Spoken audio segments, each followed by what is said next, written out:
Ben Clark and Iri Dimitris. And the fourth official is Amari Remick. This afternoon's starting lineup for the TSS Rovers are number 29, Connor Adams, number 3, Gabriel Escobar, number 5, Nicholas Barrett, number 8, Ivan Maha, number 9, Masoud Habibullah, number 10, Matteo Pelusi, who's also captain, number 13, Kyle Jones, number 14, Tyler Dillon, number 17, Danilo Schmidko, number 22, Kean Proctor, number 25, Fugo Soega. The TSS Rovers are led by head coach Will Cromack. And now, fans, please help me in introducing the Country Grocers starting 11 for your Victoria Highlanders. Number 1, Daniel Dadrovic. Number 4, Jose Saguste. Number 5, Peyton Rogozinski. Number 6, Cody Geisberg. Number 7, Cody Reeves. Number 9, Michael Henman. Number 12, Anthony Preston.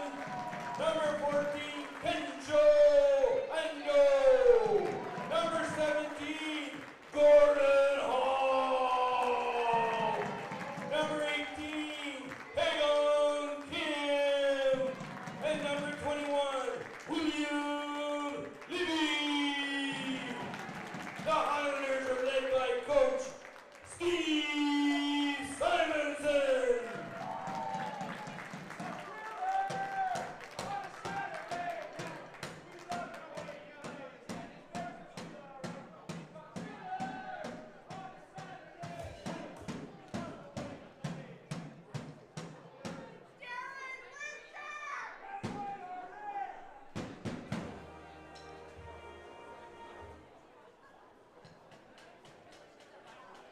Highlander fans, please rise, if able, and remove your hats for the Canadian national anthem.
At the University of Victoria on the traditional territories of the Lekwungen-speaking peoples. My name is Roturo. Glad to have you with us for the second of our two-match doubleheader today between the Victoria Highlanders and the TSS Rovers.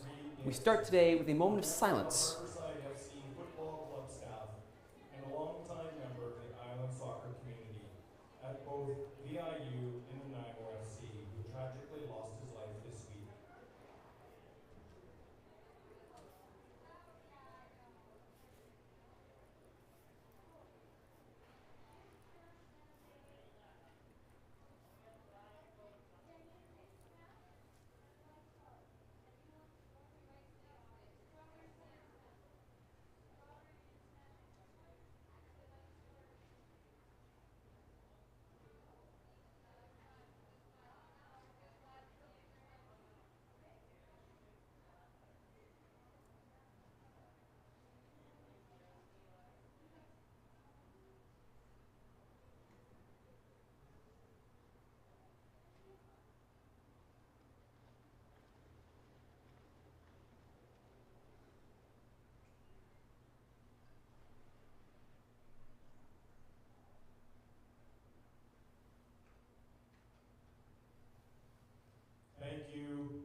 the game. That in memory of former League One BC's Harborside FC staff member and longtime pillar of the island soccer community, Reed Davidson. Joining me today in the broadcast booth from AFTN Canada, you know him from the mainland and the League One BC soccer broadcasts, Michael McCall. He was with us for the women's broadcast and he is graciously staying with us for the men's broadcast. Michael, this match has massive implications for both sides, not just bragging rights, not just the old one, the Fuca Plate rivalry, not even just top of the table. This could determine who represents BC in the Canadian Championship. It definitely will. It's an absolutely fantastic game. This is what you want. It's a long season. It's the last game of the season. The top two are battling it out. A point for TSS sees them win the regular season standings and with it a place in next year's Canadian Championship. They had that taste this year. They were the fairy tale story. The players want to be back in it. The players' WhatsApp group this week has just been sharing memories and videos of that moment against Valor, the trip to Pacific, everything like that, with messages of, do you want this again? How much do you want this again? This is going to be a fantastic game. TSS, you've got to say, away side, but for me they're going into it as favourites. Highlanders are not going to be pushovers. They are so stingy defensively. It's just a matter of, can the Highlanders outscore TSS? I think that's what it's going to be this afternoon. Not an easy ask for a team that started this season averaging less than a goal per game, and yet still rising up the table on the strength of their defense. They come into this match level with the Rovers on points, 29 each. They come in level on goals against, only 7 goals conceded each side this entire season. The big difference, though, the Rovers have scored 30 to the Highlanders 17. That is the major tiebreaker. So even though they're level on points, as things stand right now, as Michael said, a single point will keep them tied and keep the Rovers atop the table on tiebreaker. Starting 11 for both sides, starting with the visiting Rovers, Connor Adams getting the nod in goal. Backline of Tyler Dillon, Danilo Smichenko, Nick Burt, and Gabo Escobar. A mid three of Fugo Sagawa, Matteo Polisi, yes, you heard that correctly, Matteo Polisi, who also has the armband, and Kyle Jones. And then a front three of Kian Proctor, Masoud Habibullah, and Ivan Mejia. For the Highlanders, a few surprises, but mostly familiar faces in the starting 11. Daniel Zadrovic in goal. A backline of Gordon Hall, Caden Rogozinski, who has the armband, Cody Geisbers, and Hagon Kim. Midfield of Javi Sagaste, Kobe Greaves, Kencho Ando, and William Libby getting a start today, which was a bit of a surprise. And up front, Anthony Preston and Michael Henman. One name you don't hear there is Gregor Smith. Gregor Smith not even in the 18 today, and we've seen him rampaging up this near side in the first half all season long, so it'll be interesting to see how Highlanders replace that pace and that attacking threat. No small task here. As a sign for right now, Hagon Kim, who has the right side duty. Preston now trying to get forward. Block calls for handball there, not given. Smichenko will be slightly disappointed by that, but instead it will be heading forward Tyler Dillon, looking up the right hand side, kept in.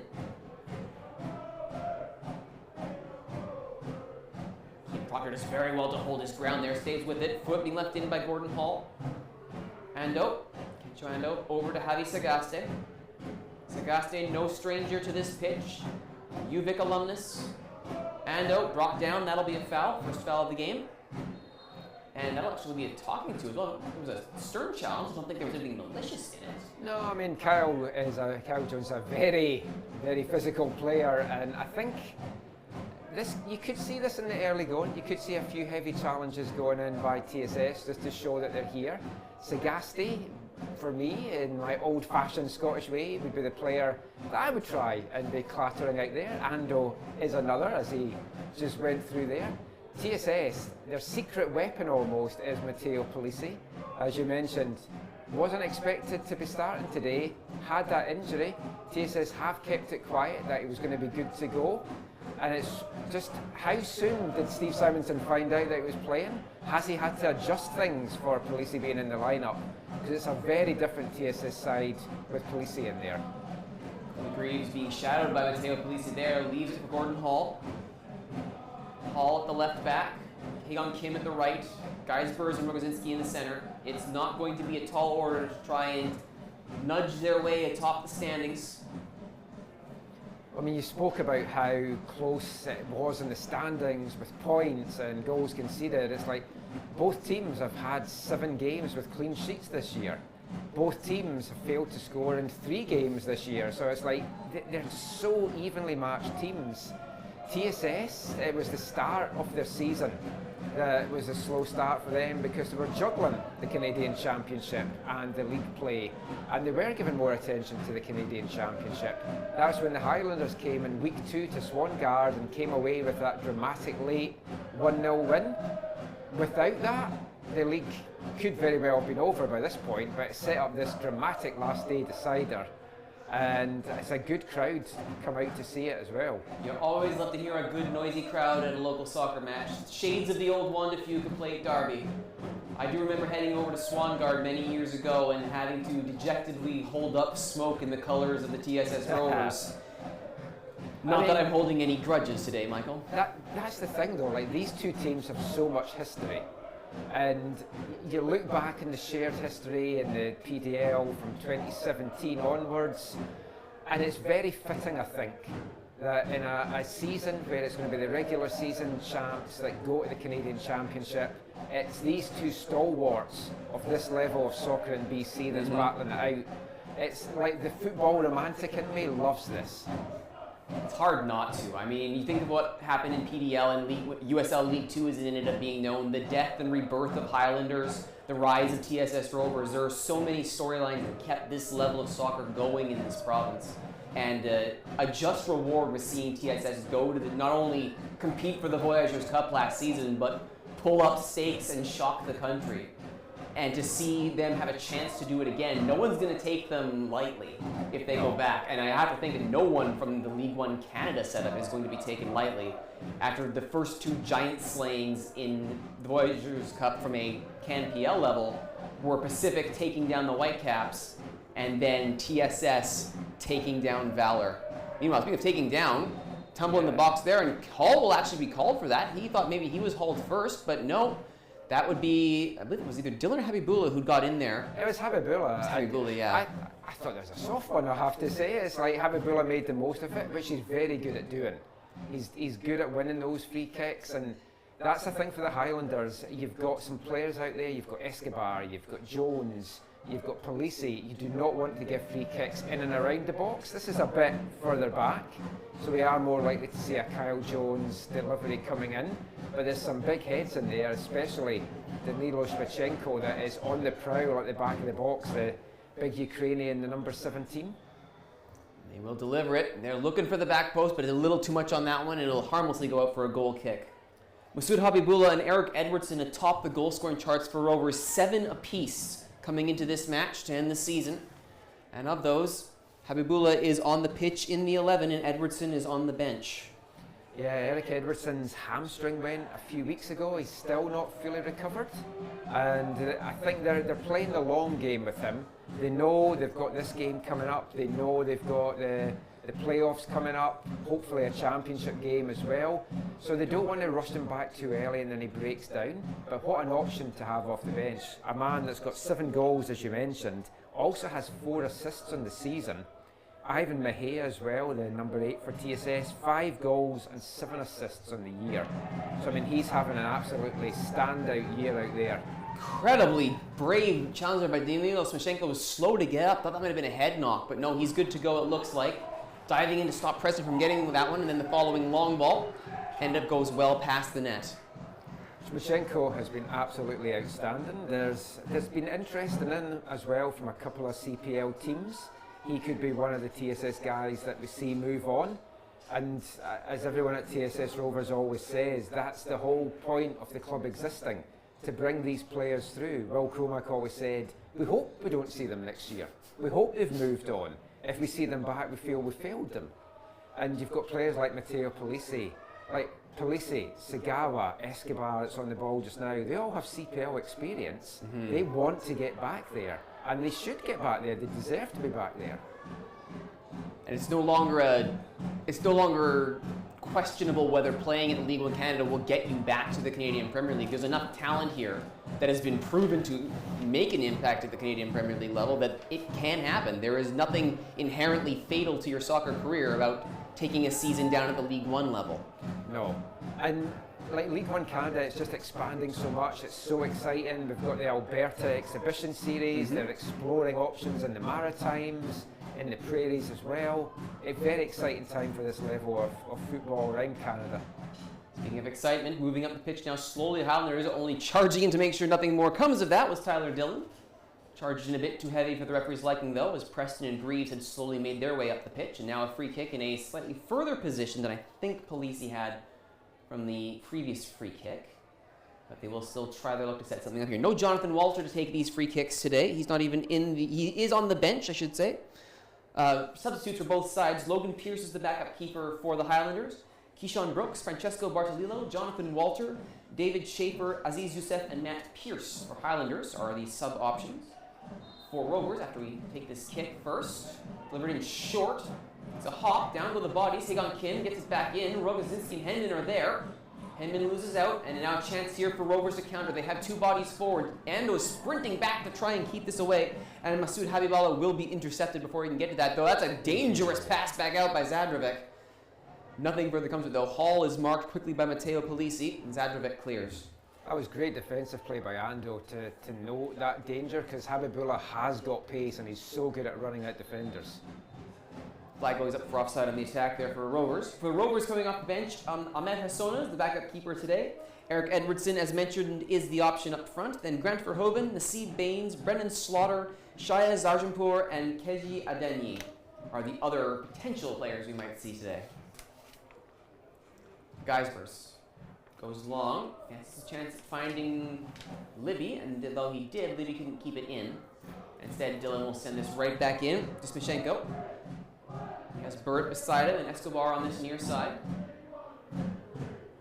The altitude game last week, the Highlanders did start slow, and Sako Kanate put altitude in the lead in that one, heading home from a free kick. But as the game went on in that first half, they really got themselves back into it, and Haegon Kim in the right back position I thought was absolutely phenomenal for Highlanders last week.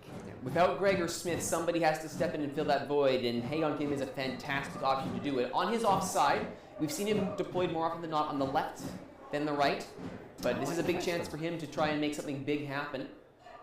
And as you said, he's got the potential to do it. Can he provide that same sort of threat? You know what you're going to get if you're going up against Gregor Smith. Pace for days, and he wants that end line cross. Kim on this side of the pitch, it'll be interesting to see if he stays hugging the line or if he inverts more, if he uses a little bit more of that inside to link with Kobe Greaves, to link with Javi Sagaste.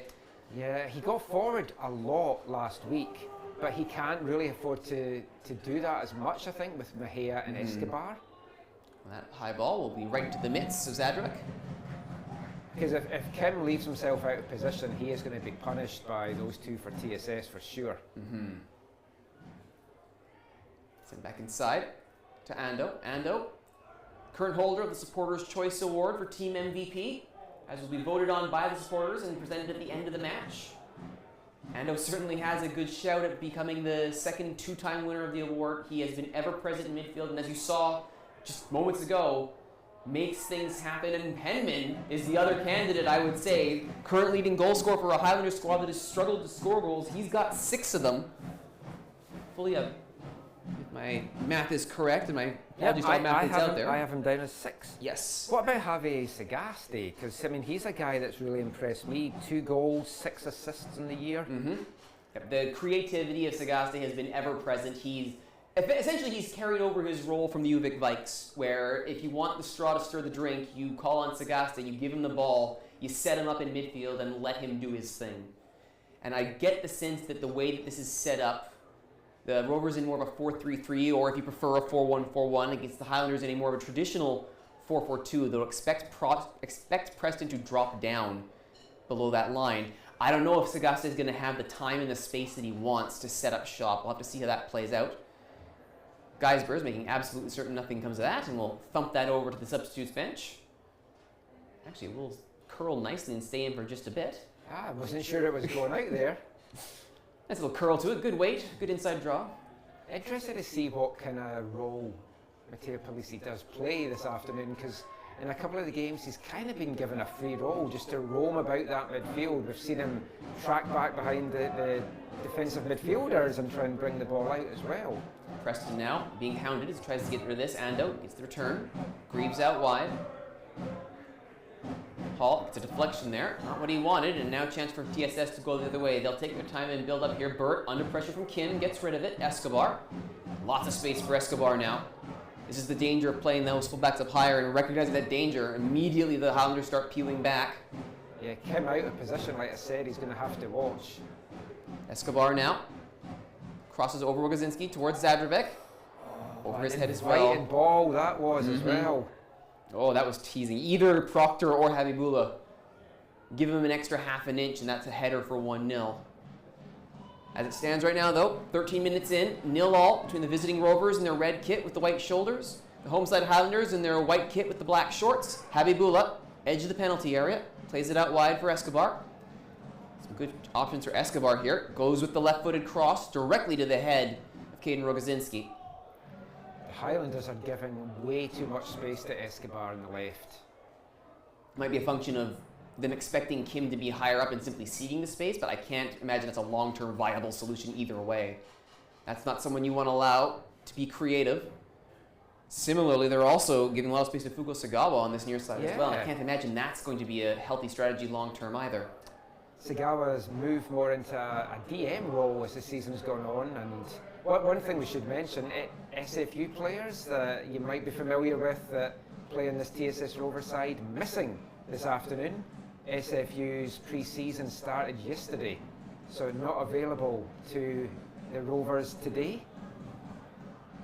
Up the middle, Matteo Polisi, met by Geisbers. Polisi still with it, good control, gets it to the back line. Smichenko, Dylan, oh, not quite to Dylan, it's intercepted on its way there. Now they'll get it to Dylan on the overlap.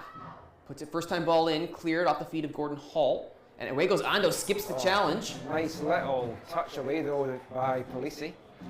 Dylan is an SFU former player. He has graduated now, which is why he is out there this afternoon for the Rovers. The reason I was mentioning that was Sagawa. In the last couple of weeks, we've seen him play away from the fullback and into that DM role because they were going to be losing Ali Zohar, who has been so influential in the number 6 role for them this year. But Sagawa has seamlessly slotted into that position.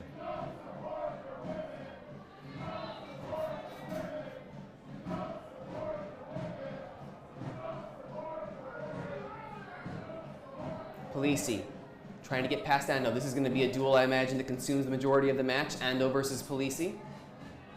That's a tasty one. Looking forward to that. Out to Escobar. Off of Sagaste. It'll be a throw.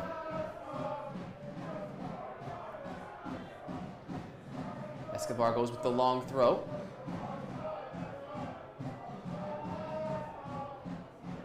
Habibullah waiting for help to arrive, and it does. Heya dancing left and right. Habibullah on the deck there briefly. Namahia puts it inside, but no one there to follow up on it. Greaves will recover, and Ando will go long. Henman, as he often is, being told to lead the line back to goal, and does manage to lay it off of Preston. Over to Hall. Try the long ball, and that's going to be over the head of Sagaste and out. Sagaste might have had to have been 8'1" to keep that one in, and I don't see that one happening anytime soon. Barrett.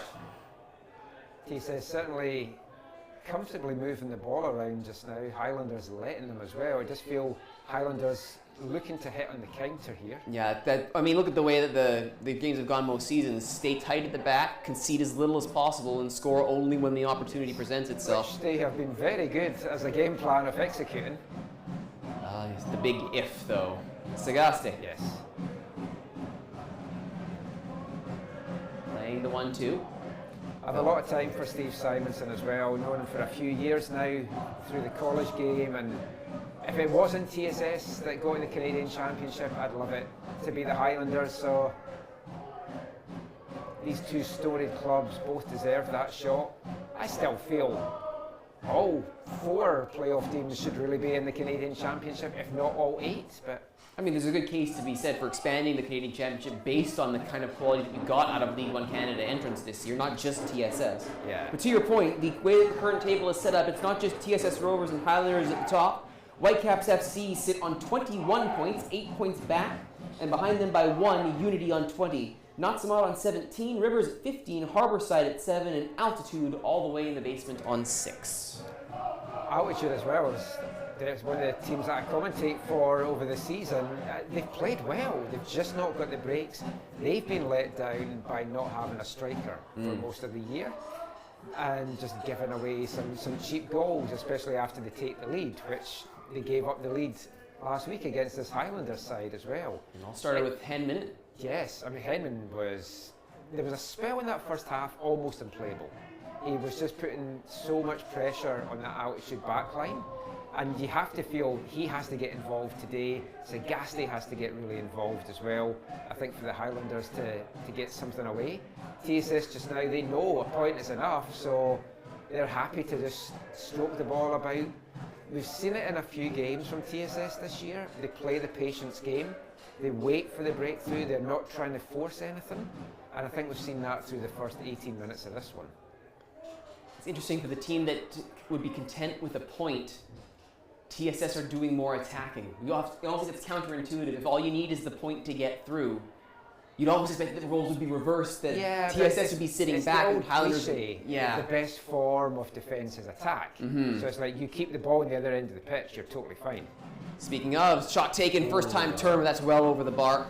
Kean Proctor coming off a fantastic 2-game performance last weekend as well. Quickly taken. Young 17-year-old heading off to college with Fraser Valley Cascades this fall. Oh, they'll be happy to get him. Oh, that is a great addition for Tom Lowndes' side, and he has been a revelation. I first saw him in pre-season training, and I'd said to Colin Elms, who's this guy? And it's like, oh, he's just a grade 12 student. It's like, what?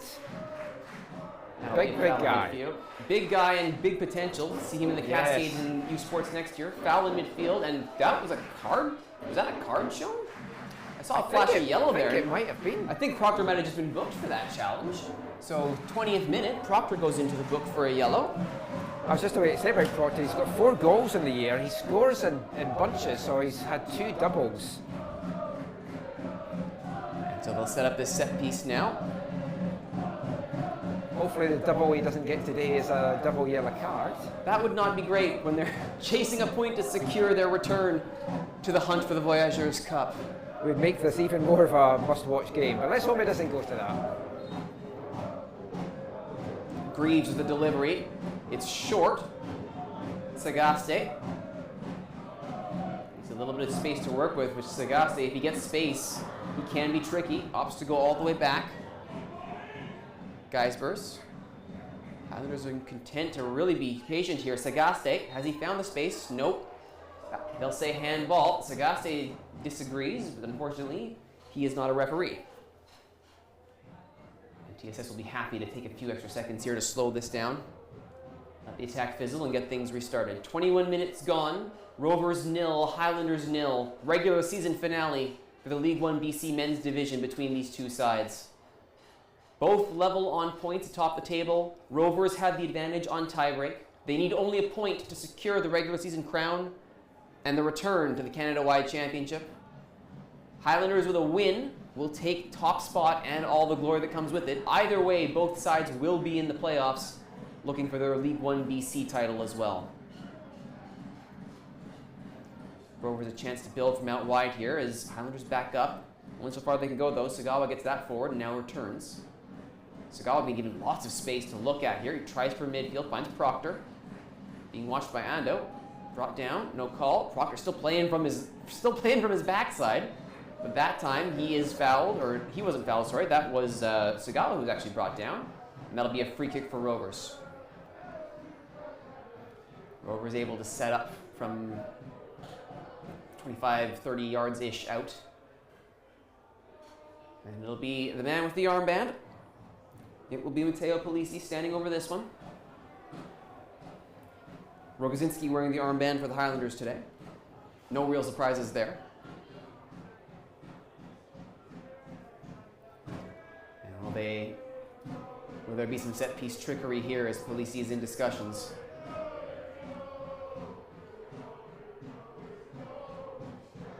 There's the right-footed delivery, looking back post, kept in.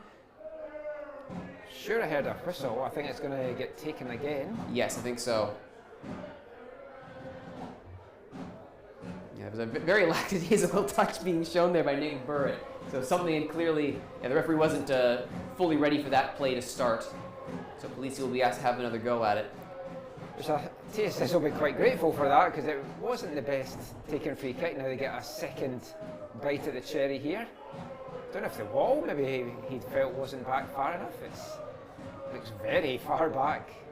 It's only one in it too, and I don't think Kobe Greaves is necessarily a 6 foot tall presence in the wall. They'll go for the same spot-ish, a little bit shorter this time. This time it's Sagasta getting ahead to it, and that'll be a throw at the far side. You can really see the wind has picked up out there again as well.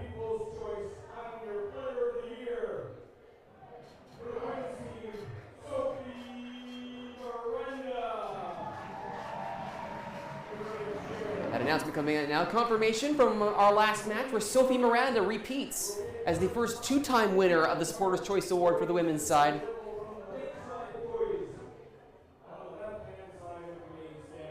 Excellent honor for her.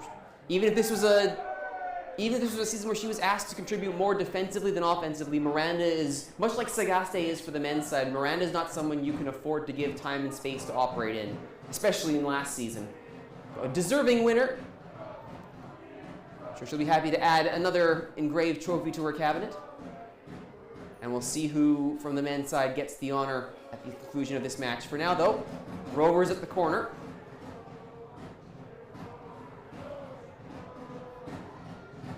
It's another short one, and that one will be popped up and cleared by Sagasti, but not completely. Greaves helps it along, and that'll be a throw over by the photographers. Brave folks that they are in the line of fire. Matteo Polisi. Line so much as near it, but you know what I mean. Jostling back and forth. They're trying to find some space there with Tyler Dillon. Instead, they'll go all the way back. Escobar, chance on this near side. They'll go up the middle. Cleared. Mejia is here as well. Does Escobar play him in? He will. Up against Kim, plays it on the ball. It's a lovely ball for catch on the run. There's the cross low, takes a hop! Zadravec is there! That took a hop that fooled almost everybody, and Sagawa nearly set up something magical. Zadravec catches his direction, comes back across the face of goal to make the stop. Just hit off the shin there of Masood Habibullah. He didn't know too much about it, so he didn't really get a chance to direct it where he wanted, and Highlanders breathe a huge sigh of relief there. When the defense line has been good and when they have slipped up, more often than not, Zadravec is there to bail them out, and he's done well this season doing so. Greaves twisting and turning to keep possession, still with it, hounded by police. He does get the pass off, but it goes over the touchline. That'll be a throw in for Rovers.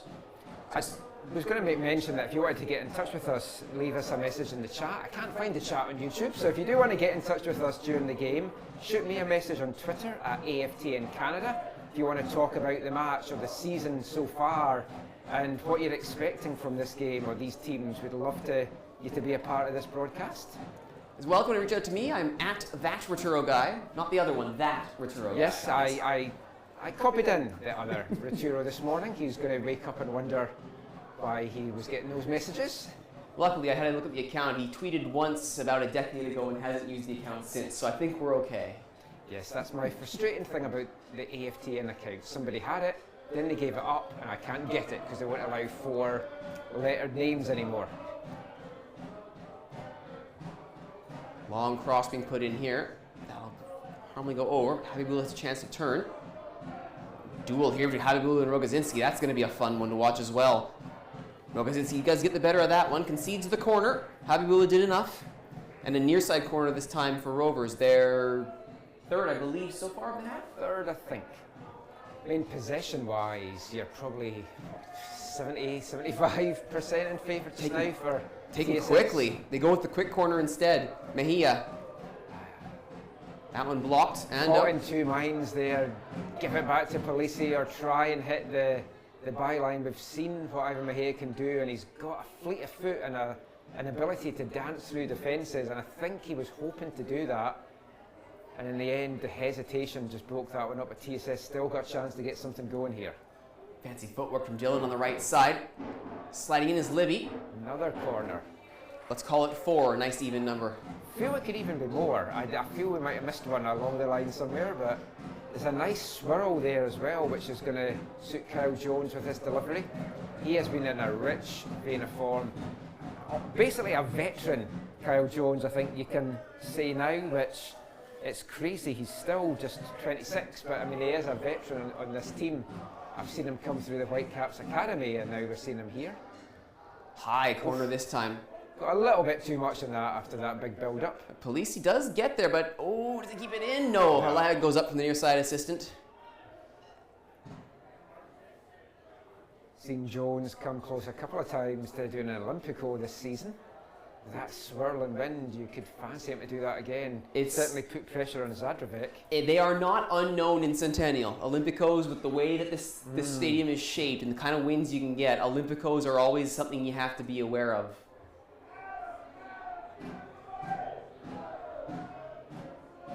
Nice little ball there forward from Preston, is trying to find Henman. Unfortunately went back the other way, and Sagawa gets through again. Foul. That'll be, if nothing else, a talking to.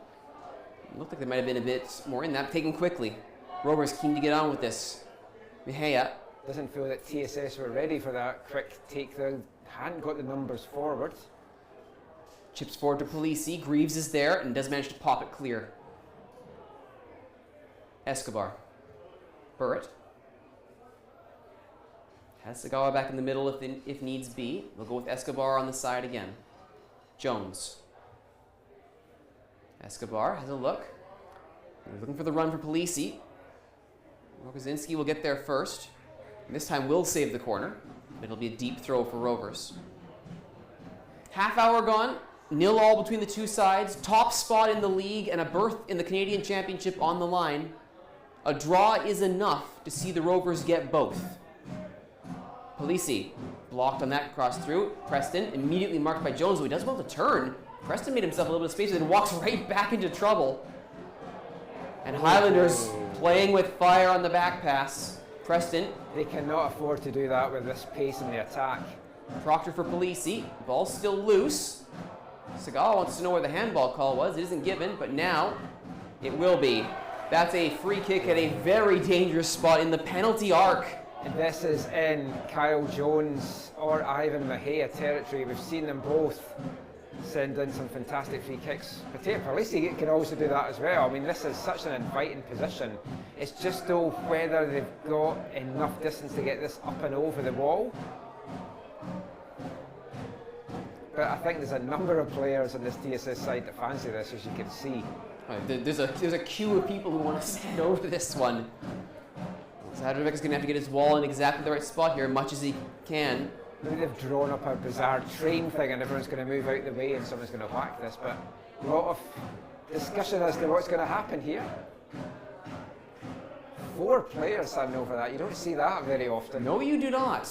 Only Henman staying forward for Highlanders. Actually, more was like as a token counter-attacking effort than anything. I can't imagine that the plan is to block this and then spring Henman one-on-one. 5 in the wall for Highlanders.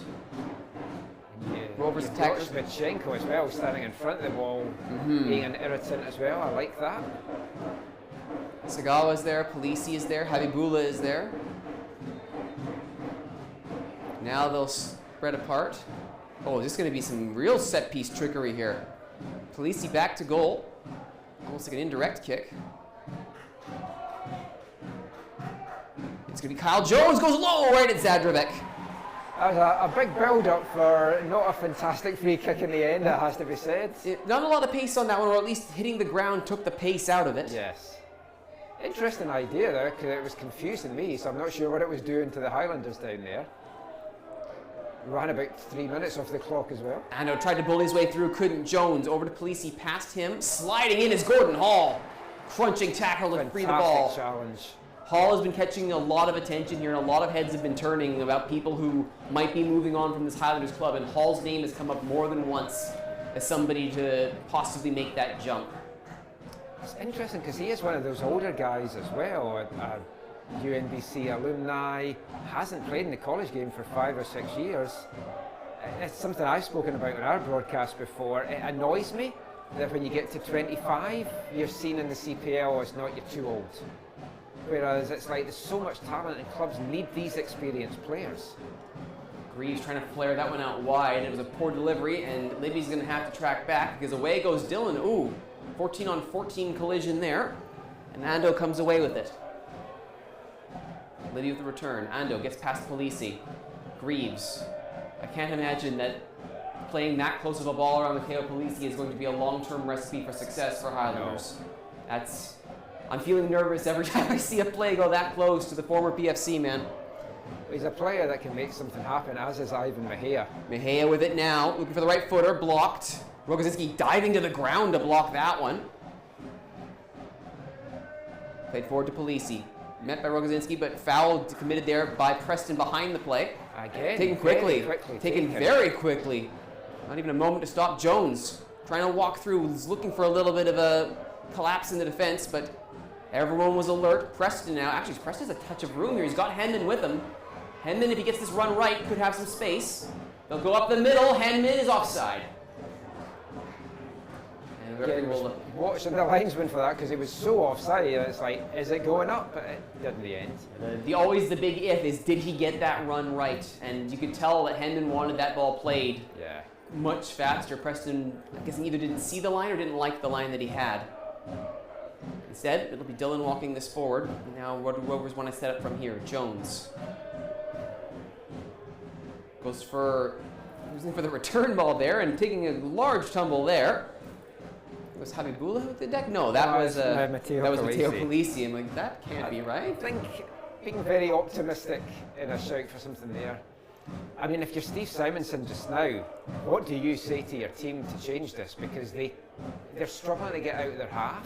When they are in the Rovers half, they're getting closed down, they're not really getting a chance to create. How do you change this at this point? It really starts and ends with giving Henman some assistance. We've seen quite a lot this season where Henman is often asked to be the tip of the spear or like the lone target forward. Big gap as well between the men behind him. Yep. That'll be a foul though. Rogozinski will be in the book for this one for sure.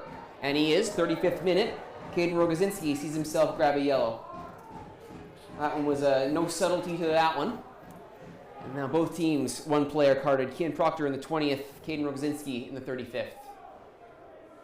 Just going back to what we're saying, from a Highlanders perspective, when you've got such a big gap between Henman and the midfielders because they're playing so deep, you've got to try and fill that gap because TSS are just going to mop everything up, and the time you go forward, they're closed down, Henman's closed down, he's got a couple of men around him.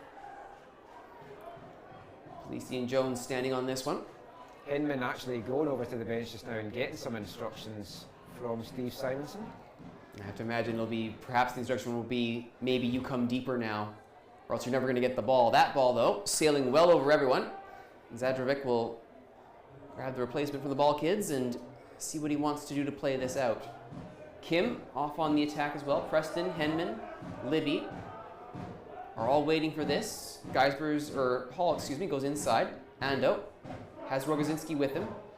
Kim very advanced. Yeah, this is what you see from the right side of the Highlanders often, is they overload this right side, which unfortunately can have this unintended consequence. As Jones now with space to put in a cross, wide open, Habibullah right at Zadrovic. Oh, what a chance.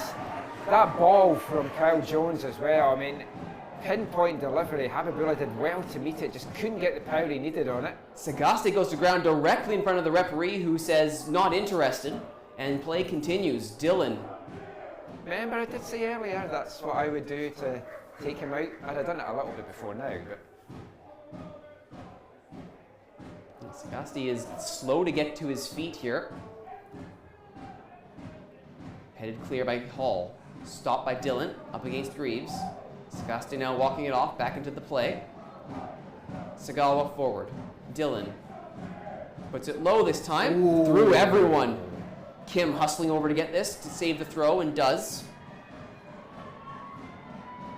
Preston jockeying there, and Preston will hold. Back to Zadrovic. The feel of this game is just, it's so tense, it's on a knife edge. Both teams know exactly what's at stake here. And Greaves goes for a run. He's being watched by Proctor. Sagaste turns, gets past. If Highlanders concede to it, the way it's going, it feels hard to see how they get back into it. Greaves. Highlanders score first though. With the return, there's a cross looking for Henman, back post, get it down, is it across the line? No, cleared! At the absolute last second, appeal from Henman to the assistant doesn't go. I think that was Smishenko with the goal line clearance. I was sure that was in. Just as you said, they needed something. Henman, centimeters away from crossing the line. Smishenko hustles back and saves a certain goal. We remain at 0-0.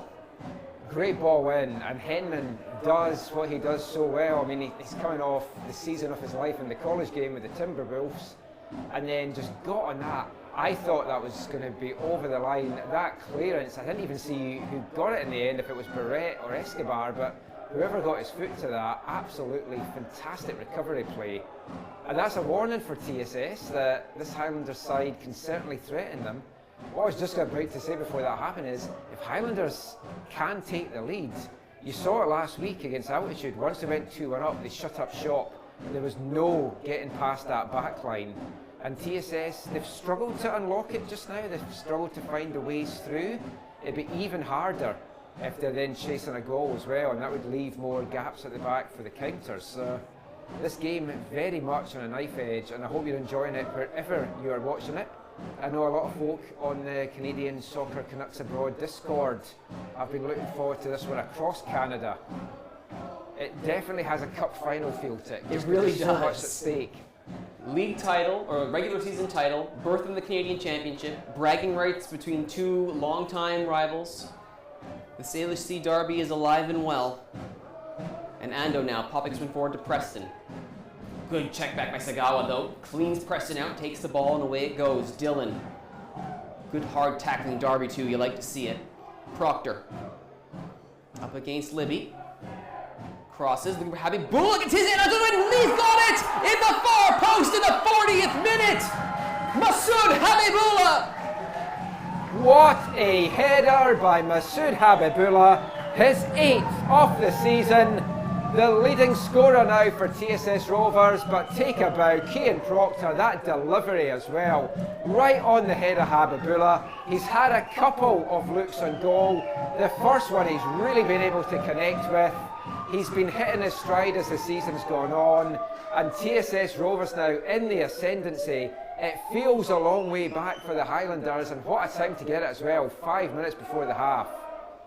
Just as you saw Henman try to link up with Sagasti for almost this identical play that I think it was Smishenko cleared off the line, Rovers go back the other way, almost a carbon copy move on the other flank. Proctor picks out Habibullah, and there's no Highlander on the back line to save the day this time.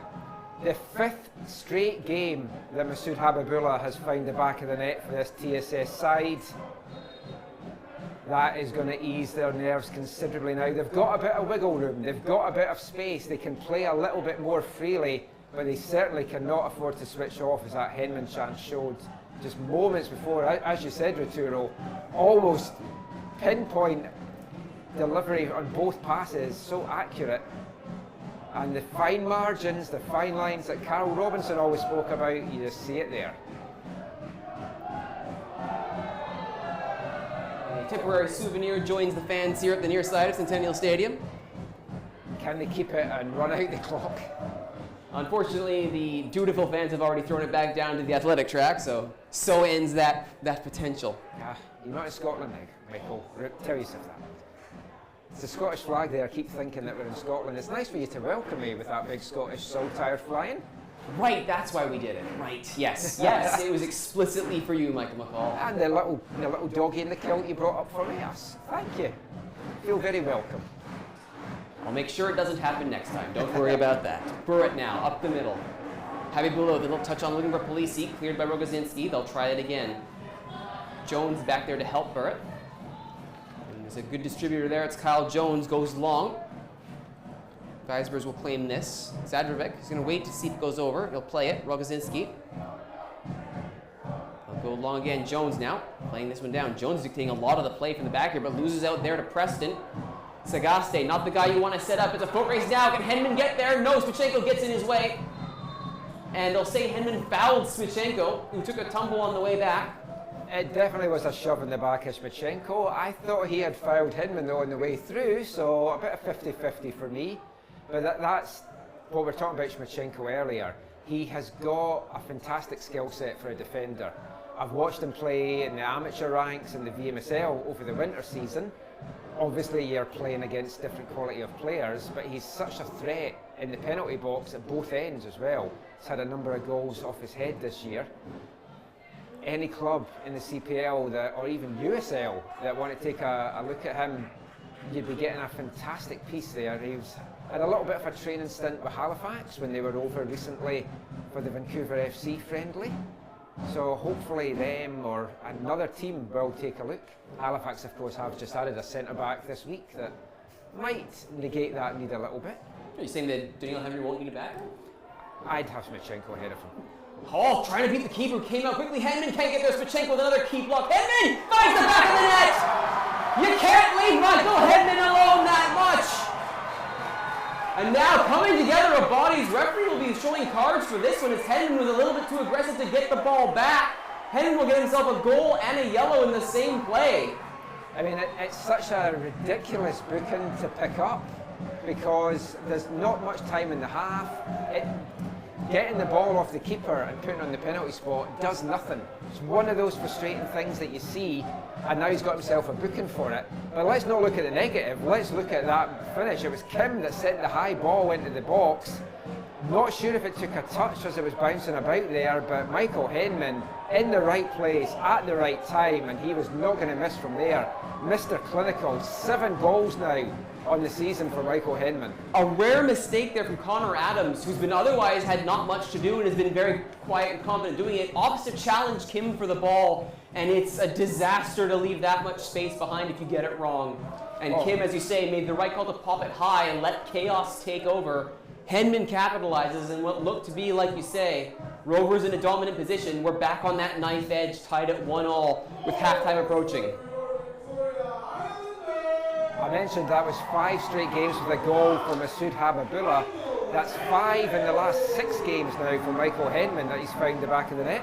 He's nearly had a look at another one, but his second touch there, that was always going to be a difficult second touch to make. Still, that they have Henman that much in the channel already. Highlanders, whatever was told to Henman about 15 minutes ago when he was called over, it's landed hell. It's all changed. And you see the gap as well between Henman and the midfielders behind him is way closer than it was. Kim in that advanced role, I think he's moved up to right wing. I don't think he's playing right back anymore by the looks of it. But I don't know, whatever flick Highlanders have switched, it's now set up so much drama in this. It's very much game back on.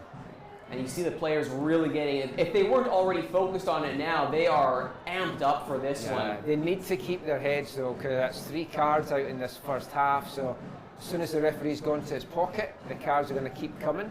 We're into stoppage time now in the first half. I didn't see the board go up. I didn't see the board go up either. I'm thinking it'll be a minute or two with referee's mercy basically at this point. And Preston will be on set piece duty for this one. Everyone back for TSS as well. Not a surprise. You can't afford to concede here. Attempted block there.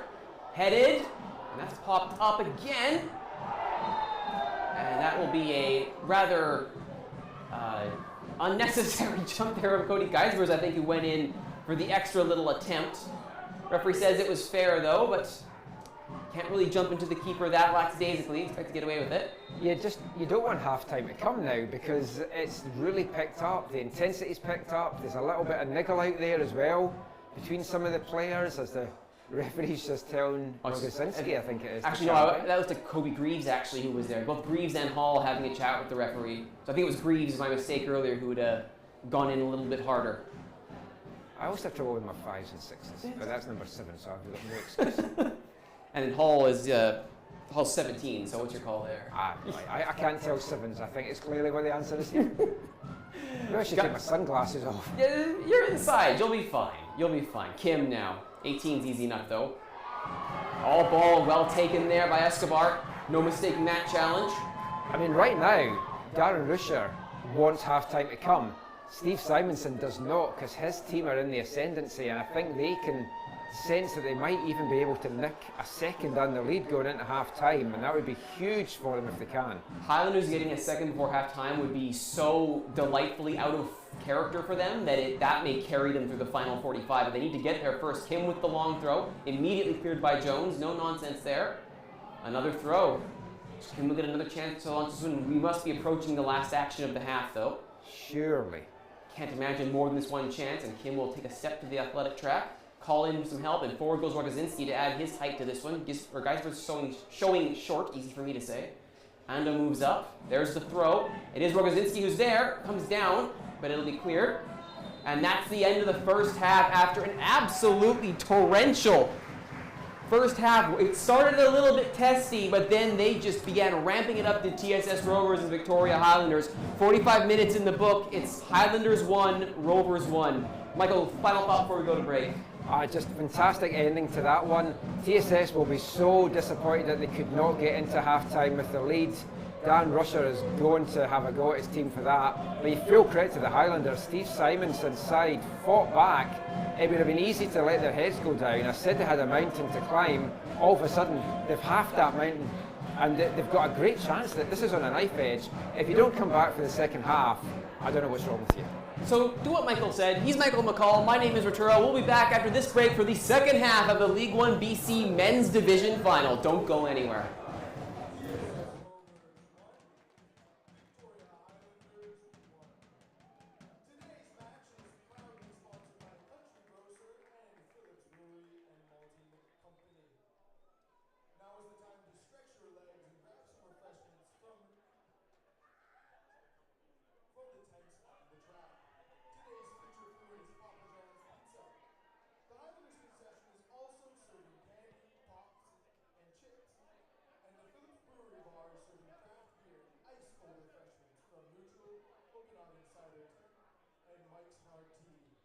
Also, check out that Highlanders merchandise.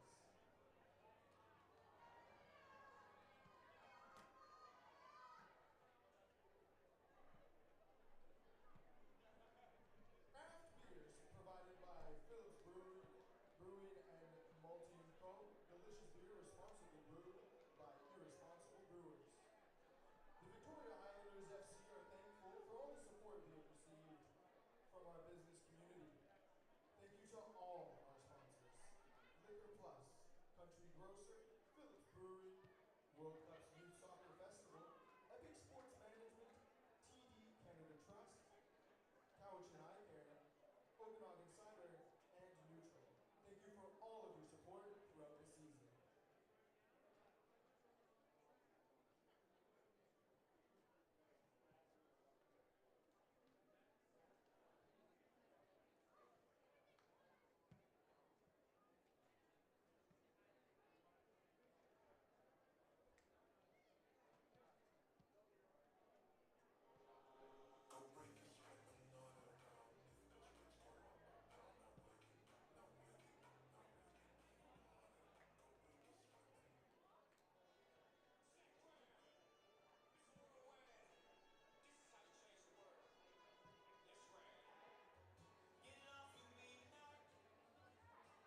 Get ready for 45 minutes of insanity. Was that in? And I was like, the headman running the line, and I kind of looked at it.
Welcome back to Centennial Stadium at the University of Victoria on the traditional territories of the Lekwungen-speaking peoples. My name is Arturo, joined by Michael McCall for the second half of the regular season finale between TSS Rovers and the Victoria Highlanders in the League One BC Men's Division.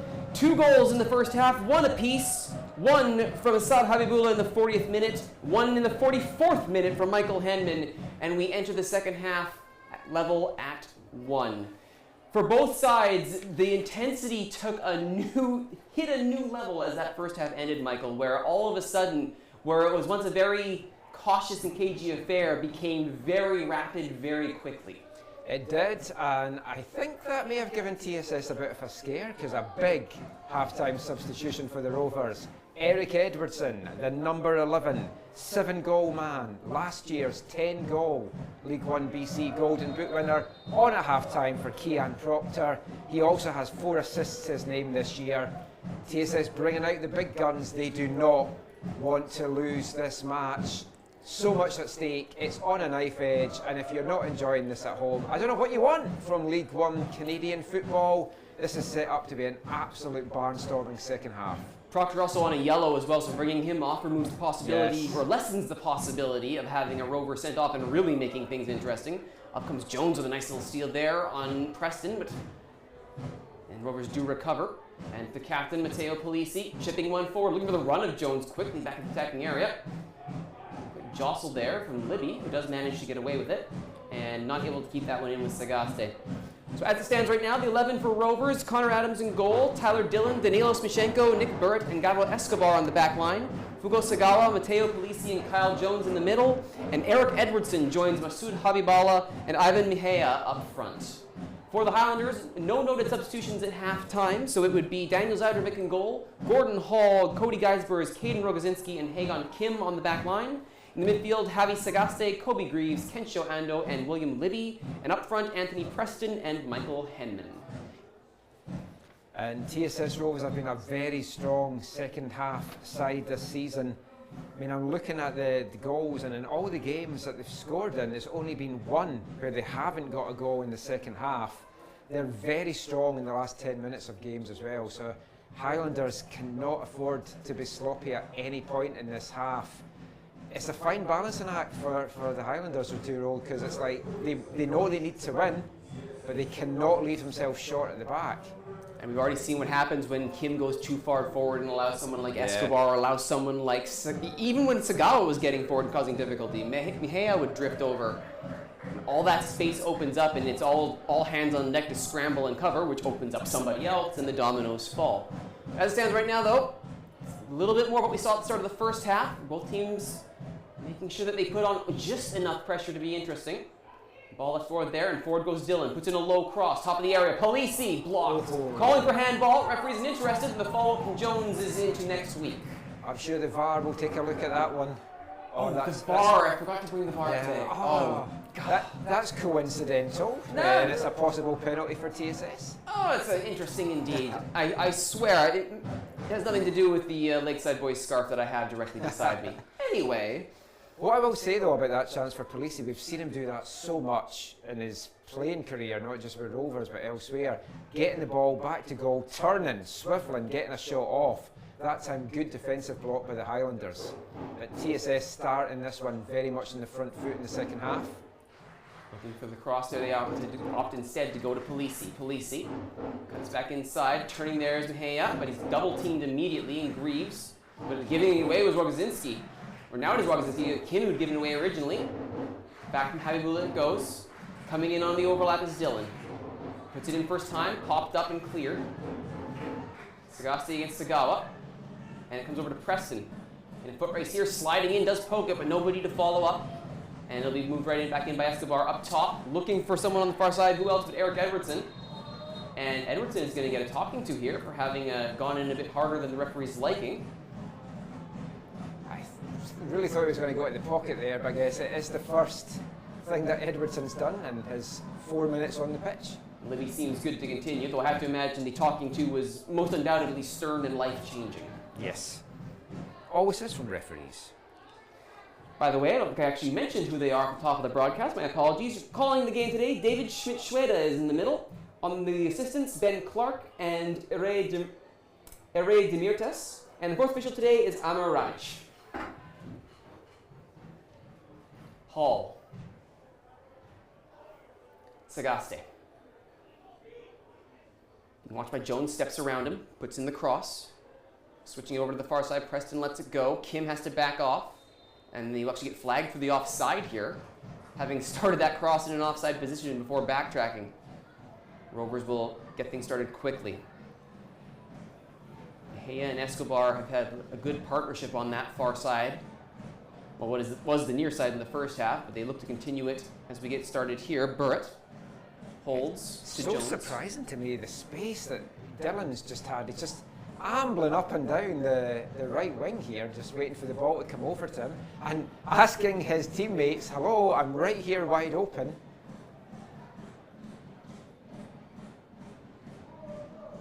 Geisber's over to Rogozinski, puts it on the deck for Kim, immediately met by Escobar. Up comes Preston to help, who's switched sides, and now over the top, Preston being asked to run to this. Will it stay in? No, it will not. It was right in front of the assistant. There was going to be no Alphonso Davies-esque versus Panama ball there. Burrett. I wonder if we're going to get a repeat of the first half when it's going to be all Rovers possession, but not able to get goal-scoring opportunities, and then the game's going to explode. Clock management would be the euphemistic way to refer to it, yes. I believe. Which I will say, TSS are very good at doing. I mentioned the only game that they've scored in that didn't have a second half goal was a game I called up at Unity, and their game management in that one was fantastic, much to the annoyance of Unity. Following up on your point from earlier, this is twice now where our play has started, and Tyler Dillon, fullback for Rovers, has been standing here, arms in the air, desperate for the ball, and no one is sending it his way. Polisi now trying to dance past Reeves, with help from Mejia and Escobar make that. I think the cloak of invisibility that he was given clearly as a gift at Christmas has backfired a little bit. This is why you should never give invisibility as a gift. It never goes as well as you think it will. Meanwhile, Libby, bit of a high boot, but he got away with it. Hall. Stares down Edwardson, Greaves, past Polisi, Ando. Hits Jones. Jones can start the counter here. Rovers This is a big 4 threat on from Rovers. 5 on 2. Jones takes the shot, stinging shot, and a bigger save, and on the finish. Oh, the flag is up. For offside. Oh, the Swan Guardians were celebrating. I may have given a little cheer myself there. 52 minutes, and I thought Rovers back in the lead. What a finish, though, from Eric Edwardson. I need to see that one back. Looks like he was. I was wondering had a myself lot when he of took that space. shot. He had so much space. Like, how did he get there? And being offside is one way to get that much space, in fairness. Calling for it on this near side is Libby. There's the delivery. Libby now right back the other way. Highlanders, Libby with the cross, looking for the head of Preston. Doesn't arrive. Kim will follow up. Touches it down. Pick on Kim. There's the return. Ando, cross blocked. Jones will pop this up. Habibullah. Can he shepherd this forward? Gets a touch to it with the head, but then overcomes to be absolutely certain. Cody Guys first. Just going back to that previous chance for TSS, the way that Kyle Jones won the ball back around the middle of the park there, that's what Highlanders have to watch. They'd committed so many players forward. It was a 5-on-2. It was incredible. And the fact that they then didn't finish on a 5-on-2 makes that even worse. The beautiful strike by Jones, though. The save was fantastic from Zadrovic. Yeah, I'll watch that one back in the ferry home. I fully trust the official that was offside because he was in a lot of space. And a 5-on-2 break, sometimes it is a bit tough to time your run and keep yourself onside. You've left players to try and keep yourself onside with. But that's going to be a scare for the Highlanders. And I wonder if they'll maybe come back into their shell a little bit and not be so offensive for the next little spell. They do have to score. A draw means Rovers take the title and the Canadian Championship spot. There's only one result that favors Highlanders, and it's a full, honest victory after 90 minutes. No draws, no chicanery. Dylan, now with the ball. Nice little stutter to throw off Sagaste. Switches over. Mejia. What a crossfield ball that was. 1-on-2, puts the ball low for Palisi. Cross, looking for the header, it's across the face of goal, but not on the goal. And Habibullah will chase this down. Flicked on by Edwardson there. Positive introduction to this match, so I don't think that's a surprise to anybody. When Eric Edwardson comes into a match, things happen. It's great to see that he looks totally fully fit after that hamstring strain. Sagawa's long ball, flicked back in. This one will be cleared again by Geisbers, who's going with the Rose Ed mentality for clearances, and I don't think anyone in the white kit on will be too disappointed by that. Nick Burrett, over to Escobar. I think that previous chance, Edwardson was going for goal, I'm pretty sure, just didn't collect it goalward and just ran away from Habibullah, who found himself wide open at the back. Edwardson already has Libby going the wrong way. Puts it centrally. Palisi trying to get onto that. You can see the idea. It was just out of the reach, and here goes the Highlanders on the counter. Kim for Preston. He's only got 1 minute of the minutes. Henman, and stepping up forward was Burt to make sure Sagaste first time ball, though. There is a little bit of space here. It's a foot race. Rovers should win it, and they do. Spachenko takes a shove, keeps his feet, keeps the ball, wins the throw. Surprised that wasn't whistled, have to say, because I was away to say what a stupid free kick to give up, but in the end didn't. And based on what we've seen called already, that looked like a clear shove from here as well. And then the play kept going, so I thought, well, he's going to wait to see what happens. And I suppose in the end, Rovers do get the ball, perhaps not in the way that they wanted. But you're already seeing this game management coming in. Dylan at a very slow pace there, running a good few seconds off the clock. Flicked on by Sagawa. Shove in the back there. This is going to be a test of both teams' mental strength. How do they stick to their guns? How do they adapt? Hall. Well, we said this going into the break, it's a good old-fashioned cup tie. And as this goes on, the tension on both teams is just going to ratchet up a little bit as well. That was a good tackle or a good steal from Ando and Jones. Jones is now receiving a lot more attention from Highlanders in the midfield. And I'm thinking that shot on Zadrovic had at least a little to do with that. They can't afford to let Jones uncork another one of those. Ando's long ball, looking for Henneman, cleared by Spachenko, and helped forward by Escobar. Only as far as Ando.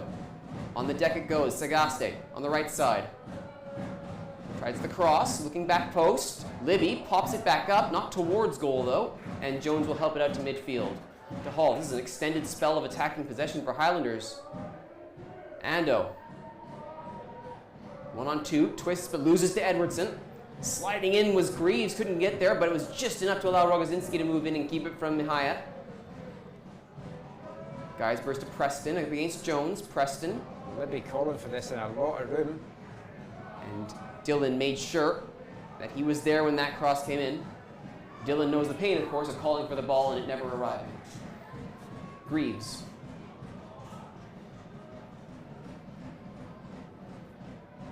Preston might be offside here, doesn't matter. The ball doesn't get to him.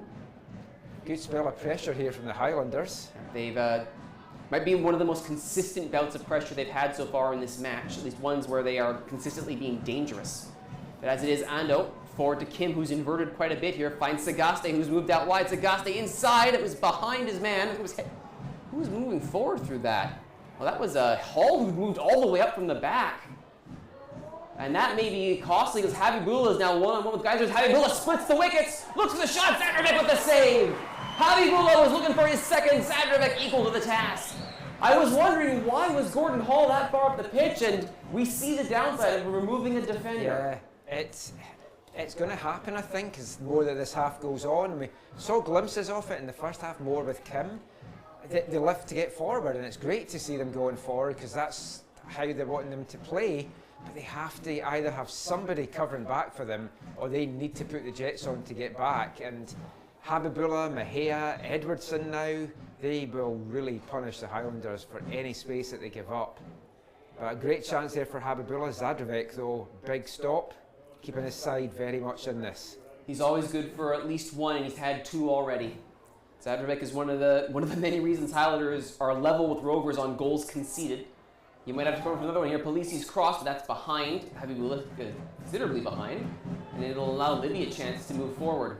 Well, the task ahead for TSS is against the Highlanders side that have not conceded more than one in any game this season. That said, TSS were in the same boat until last week when they gave two up at Harbourside.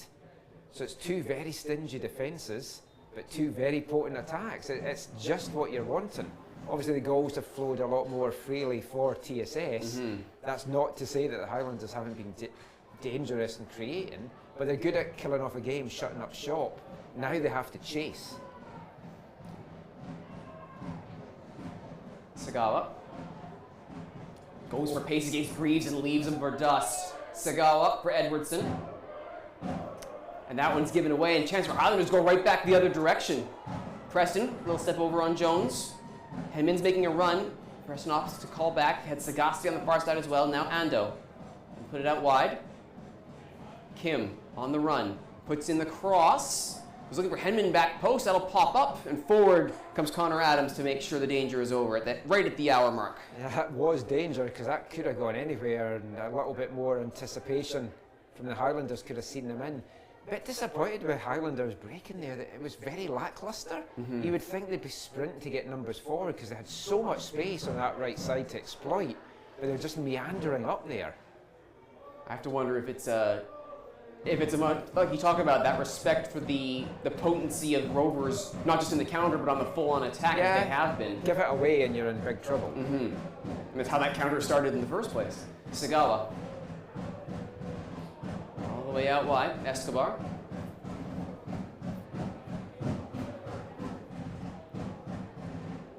Habibullah. Closed down. Mihaya. That's the tap back there from Kyle Jones. Burrett.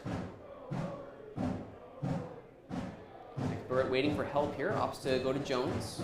Watched by Preston. Jones goes long. Looking for the run here. Mihaya, but it doesn't quite come through. And Rogozinski swings and misses on the attempted block there. That'll be a corner. First of the half, and it'll go the way of Rovers. From nothing, really. Rare swing and a miss there from Caden Rogozinski. And it results in Matteo Polisi heading over to the corner flag to deliver what could be a exceptionally dangerous ball here at a very key time of the match.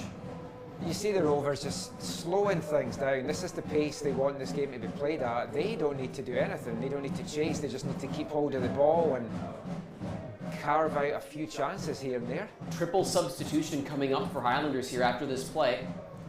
Polisi's delivery, caught by Zadravec. Looking to quickly start the counter, and he does. There's the throw, looking for Kim in full flight. Can he beat Sagawa to this? No, Sagawa does well to get in the way. Now, he did it unfairly, though. The bench for TSS is up in arms. They'll do the substitutions now. I genuinely thought that was going against Kim, but it would appear that it's going against Sagawa. Kim is in a lot of pain down there, but if anything, it was a 50-50. Is not quite sure. Oh, Polisi's going over to the linesman. I could not quite work out what the referee was doing there. So the referee having a word with the linesman. Trying to think, did they see something different perhaps, or is there going to be a reevaluation of this? We'll see.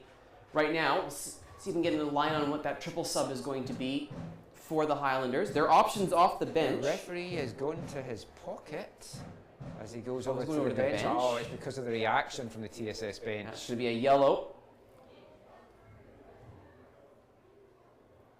Could have been worse. Could have been a red. Yeah. I mean, it looked like a good old-fashioned 50-50, but I thought Henman was the one that was more doing the stretching than Sagawa. Oh, sorry, Kim. Kim. But he's currently on his, he's managed to get up to both knees here. So we'll see what happens from here. And it looks like Francesco Bartolillo will be one of the players coming in. I think he's coming in for Sagaste, who's headed out. Bartolillo last week I thought was excellent, and once he was subbed off, everything sort of stopped for the Highlanders. It's like they just didn't have that creative spark. So he's definitely a good player to bring on. I mean, you look at the subs, there are some game changers on there. David Schaefer last week I was quite impressed with when he came on. Keyshawn Brooks has been a regular off the bench as a fullback position, provides plenty of pace, and there he is now, sitting on the left side. We'll get the official call here.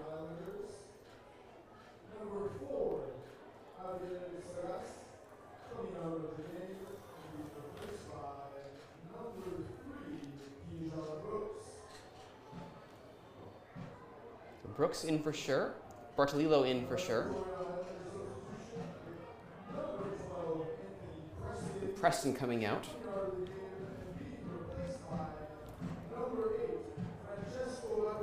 So Bartolillo for Preston is interesting. I wonder if he's going to be sitting a little bit lower, or will they go to 4-1-4-1 here? And Kim is going to come up for that injury. So I have to wonder if even if he hadn't taken that knock, would Kim have come out of the game? Yeah, I mean, he's had a quiet second half. Fourth sub, it's a quad sub. That was just made. So Libby was originally going to be the one coming out. Oh, interesting. I mean, Kim had a good first half, was a bit quieter in this half, but I think part of that was he was told to stay at home a little bit more.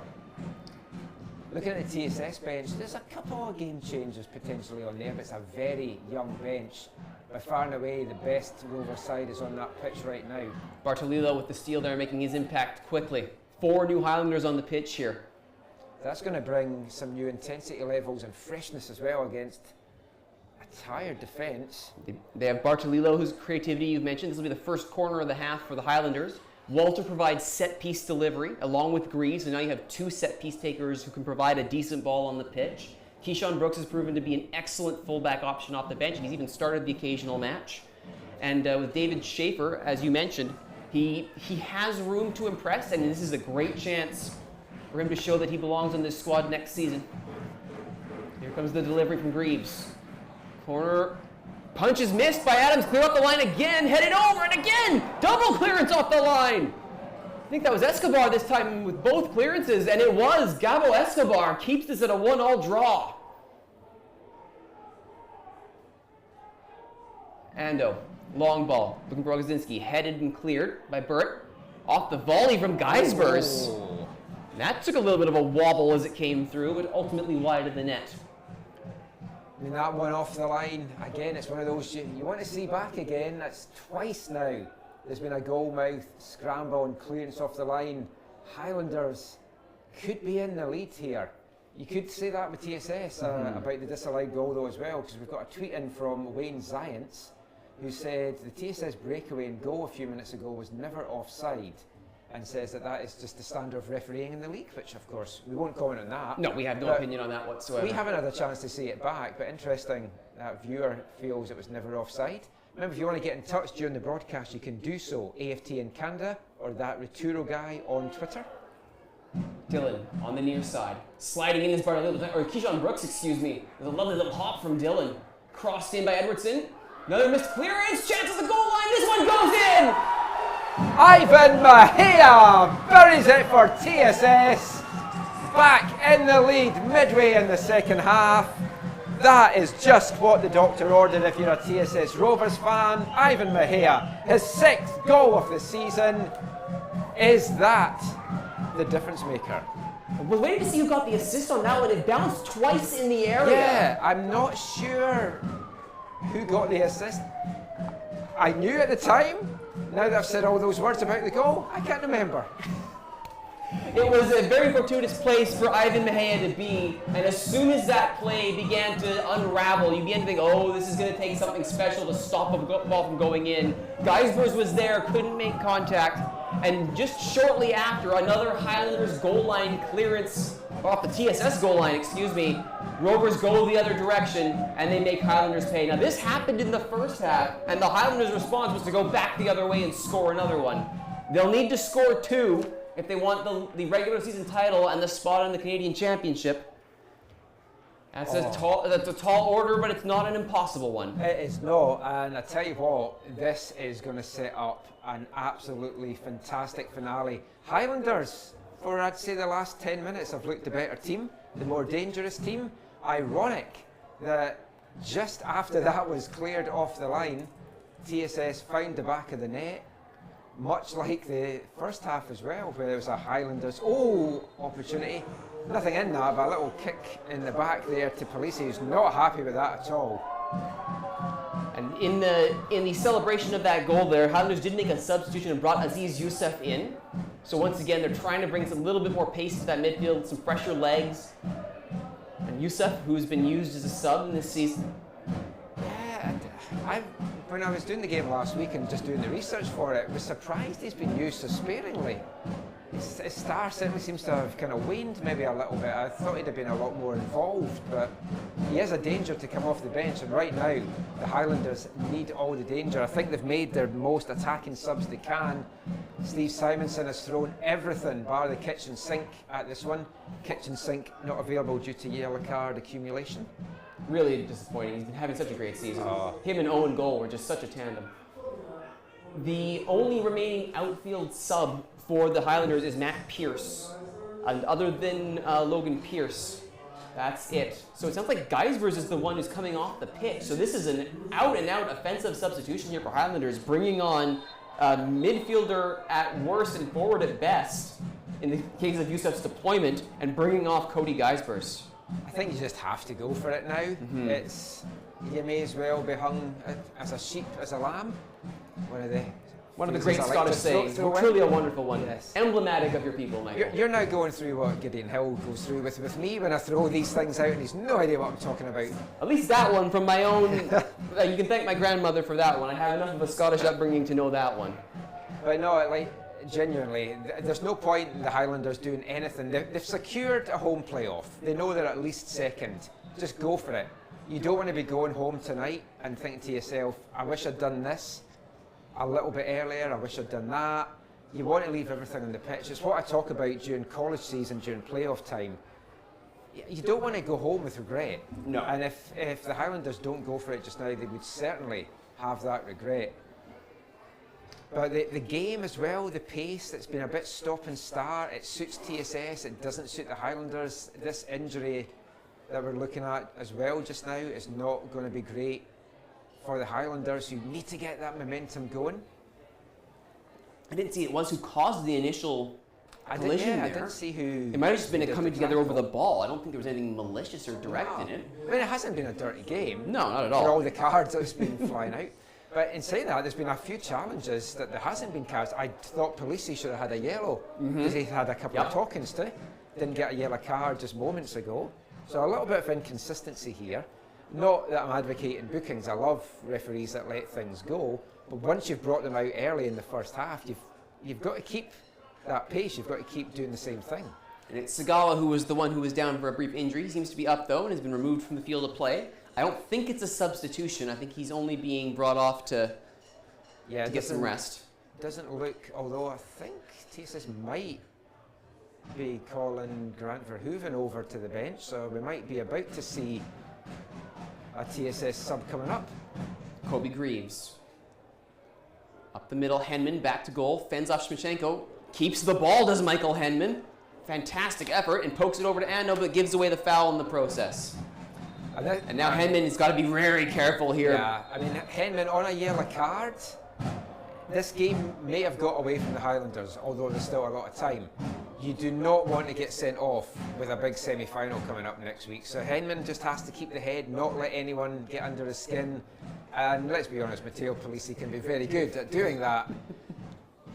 And if I was Matteo Polisi or any one of those Rovers players, that's exactly what I would be doing right now. That might be why the referee's talking to Polisi and Henman simultaneously with that one. The old "I've got my eye on you" chat coming out there. Well, it's one of those things as well. If you're not on a yellow, you get into a little bit of it with someone on a yellow, and you're not the one that's going to be walking back to the shower. Shmichenko standing over this free kick. Goes long, has Habibullah there, has Edwardson there, and it'll be Hall nodding this in. So with Geisler's being removed, oh, that's a lovely ball back to Habibullah, but he took a step early and he's offside. Again. And flag goes up quickly for that one. Masoud Habibullah, though, is one of those forwards. He plays right on the line. So it's like he's going to be offside. And Habibullah's going to be booked for this. Yes. He's standing too close to the keeper. The kick was taken quickly, and in the 73rd minute, Habibullah goes into the book. Again, it's one of those stupid yellow cards you then hope does not come back to haunt the player. Now, both it's big like target Henman's forwards. in the first half. Yeah. It's like there was no need for him to get involved and pick up that yellow. Both big target forwards now on a yellow. We'll see if that changes anything from either. I can't imagine it will. So the way, as I was almost starting to say there, now the lineup is Brooks, Hall, Rogozinski, and then you're having a rotating cast out wide for that final on the right back. I say right back, it's basically another right winger. And there's the cross for back post, cleared by Burritt. Mejia, who has the go-ahead goal right now, clearing it.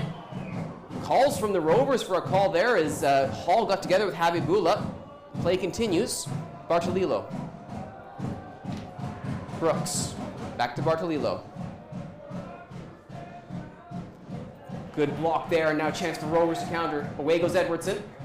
Finds Habibullah, a little back heel. Lovely ball, but Edwardson's touch lets him down. But there'll be a call for that. They'll bring it back. We've maybe criticised the officials this afternoon. That was a great little bit of refereeing there from David Schmidt-Schweder, calling that back. Yellow card though coming out as Edwardson getting into it as well. Tension's certainly starting to boil over down there.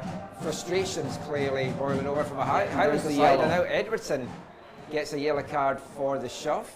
75th minute, this is booking. I think you're going to need a bigger notebook for I'm going to need another file for this. My shorthand is going to have to get even shorter. That's fine though. I don't mind seeing a good Salish Sea Derby with a bit of passion in it, and you're seeing that now. It's what you want. And this has been a great advert for these teams. It's been a great advert for this league and this level. The fans that have turned out this afternoon in numbers have been served up a fantastic game. I feel there's more drama to come though, because 15 minutes. Plenty of time. If Highlanders can get the next goal, then wow, what a barnstorming finale. TSS, another goal you feel is going to put it to bed for them. Well, in a phrase you've said many a time, Michael, there's still time. There is. Polisi with the cheeky back heel sets up Jones over the top, but that's going to be right to Brooks, who will shepherd this to the end line. It's going to stay in though, comes to a dead stop. And the massive bodies at the corner flag. Flag goes up, foul against Bartolillo. And they'll stop play briefly. And Bartolillo's lucky that the referee wasn't looking when he slammed that ball to the ground in disgust. That might have been a booking for Francesco Bartolillo as well. I mean, you can tell the Highlanders players are frustrated, and I mean, let's hope when we watch some of these key moments back that it has been the right decisions. I've had a couple of folk message me saying that the first half Henman one that was cleared off the line, a few people think that was over. So you hope that that is not going to factor into it when folk watch this back. Well, we'll find out. Maybe I will regret not paying my VAR check this month, but we'll see. Here comes the cross, turned by Youssef to Bartolillo, doesn't get there. Walter, header, only a glancing one. Surely a handball there. And not, they're letting it go. not given on Walter. Walter. Greaves, staring down Jones, goes out wide. Walter fakes it but doesn't fake out Mejia. Ando up the middle. Yusuf turns. Bartolillo brings it down. Crosses into the area looking for Henman. That'll be cleared by Burt. Only as far as Brooks. You see how deep now TSS are playing, and Highlanders getting to push this forward.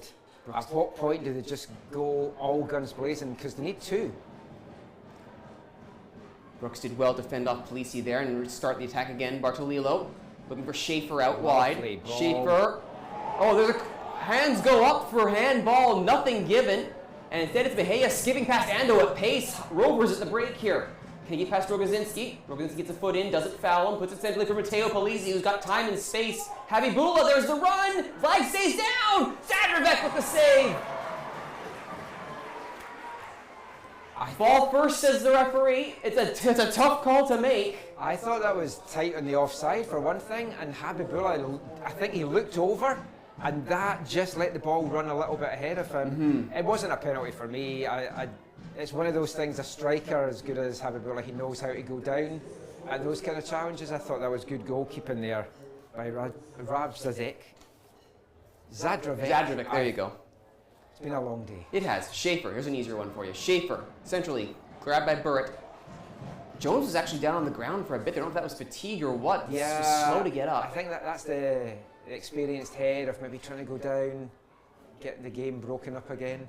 But you saw from that breakaway from TSS, that's the quandary now that the Highlanders have. They've got to go for broke. They've got to go for 2 goals. But TSS are going to break fast in transition like that. Yusuf trying to fend off Polisi and does. Brooks. Bartolillo. Edwardson watching him. Brooks being urged forward there by Bartolillo. Now Ando. Greaves. As Walter showing for it, opts to run centrally himself, looking for Yusuf, who tries to bring it down and does. Was looking for the back pass, but too many Rovers in the way, and Jones will go long. Habibullah will run onto this, foot race with Hall. This is what Habibullah does so well as chase these balls down. That one was asking a lot of him. He will win I think he will win the throw, though. It did come off of Hall last time, so he'll take it. And sub coming up here for Rovers. Just it is Grant Verhoeven that was called back to the bench, what seems an age ago now. Sagawa down on the pitch. I wonder, is this going to be for Sagawa? It can be a bit of a like-for-like DM, Grant Verhoeven, or is this just the experienced Fugo Sagawa just running some more time off the clock, which could be dangerous. It feels like there's going to be 5 or 6 minutes of stoppage time here. The referee is going to be paying attention to this, you'd think. Yeah, I wouldn't. 5 seems almost a little bit too light at this point. Yeah, I mean 6 or 7 there can be no complaints. And it's Sagawa that is moving away for Grant Verhoeven. 25 or 12, so Fugo Sagawa's day comes to an end. Whether it was fitness or injury or tactical, doesn't matter. He's getting a break after a very active shift for Fugo Sagawa. Oh, I think it's been fantastic out there for TSS this afternoon, as he has been over the last few weeks. It's at this business end of the season, you need some guys, some leaders to step up in the team, and Fugo Sagawa has certainly been one of those. And TSS into the last 10 minutes now, exactly where they want to be. A goal up in the Highlanders half, and then they give the ball away, cheap play like that, and everything I'm saying counts for nothing. Right where we want him. Walter. Ando to Greaves. Brooks and Bartolillo on the far side, that's where the ball goes. Brooks to Bartolillo. Bartolillo. Greaves has come back. Plenty of Highlanders forward now. It's basically Hall and Rogozinski alone, and right now it's even just Hall at the back line. Ando to Yusuf. Aziz Yusuf staying with it, trying to get past Jones. Back comes Mejia. Ando. Greaves. Brooks. Edwardson comes over. There's Dillon up against Bartolillo. Back to Brooks. Ando. Up comes Habibullah. He must have heard the shouts. And Habibullah fouls Ando. Habibullah just also needs to watch on a yellow card. Yeah, Habibullah getting sent off would be... would be a massive blow going into the playoffs, because he has just been in such fine form. 5 straight games with a goal to round off the season. Very akin to what he did with Altitude to round off the season last year as well. he seems to light it up in the second half of the season. They're too short, it feels, for him. He starts to hit his stride as the season comes to an end. Walter takes this free kick, pops it up, looking for a header to the back going post. Down everywhere in the box. Ashmachenko. Oh, there's a squaring up. There's a little bit of a squabble there. Coming up. Is that Rogozinski? Rogozinski's already on the back line. I think that was Hall who had got into it with Smichenko, and Smichenko was not about to let that one go. So actually some of his teammates came over to say, hey. You don't mess with Danilo. No. Let's just hopefully that nothing breaks out there. So looks like everyone is more or less content to walk to their respective sides of the pitch, though Henman is, as is per normal, staying at the front line, near all the defenders. Ando's header. Youssef does get it to Henman, up against Smichenko. Good tackle from Smichenko. Jones. Oh, but down went... Oh, Henman... Is Henman getting booked again? Or is it just a foul? Nope, it's just a foul. He needs to watch. Again, if you got a yellow for that, it would be stupid. Never mind the fact that you're on a yellow card. Pretty sure the referee's saying to him, look, I don't want to send you off. You've got a big semi-final coming up next week, but don't be an idiot. I have to wonder, is this the point where, as good as Henman is, do you go to the bench, do you call Matt Pierce off purely because... you have to keep him on. He's the guy that's going to get a goal to get you back into it, you would feel. But, I mean, it's such risk reward, it's like though. We've built this game up so much because there's so much on the line, but there's still a championship to be won. Yes. And it's like, whoever finishes second, which looks to be the Highlanders, they've got a tough game against the Whitecaps. I know you're at home, but the Whitecaps are starting to hit a bit of form. They can be a little bit up and down as well, but they'll be up for that. Rogozinski's header. Walter to Greaves. Nice little cutback to get Polisi away. And now to Brooks. Brooks has a decent amount of space here. In comes Polisi to close it down. Bartolillo. Walter.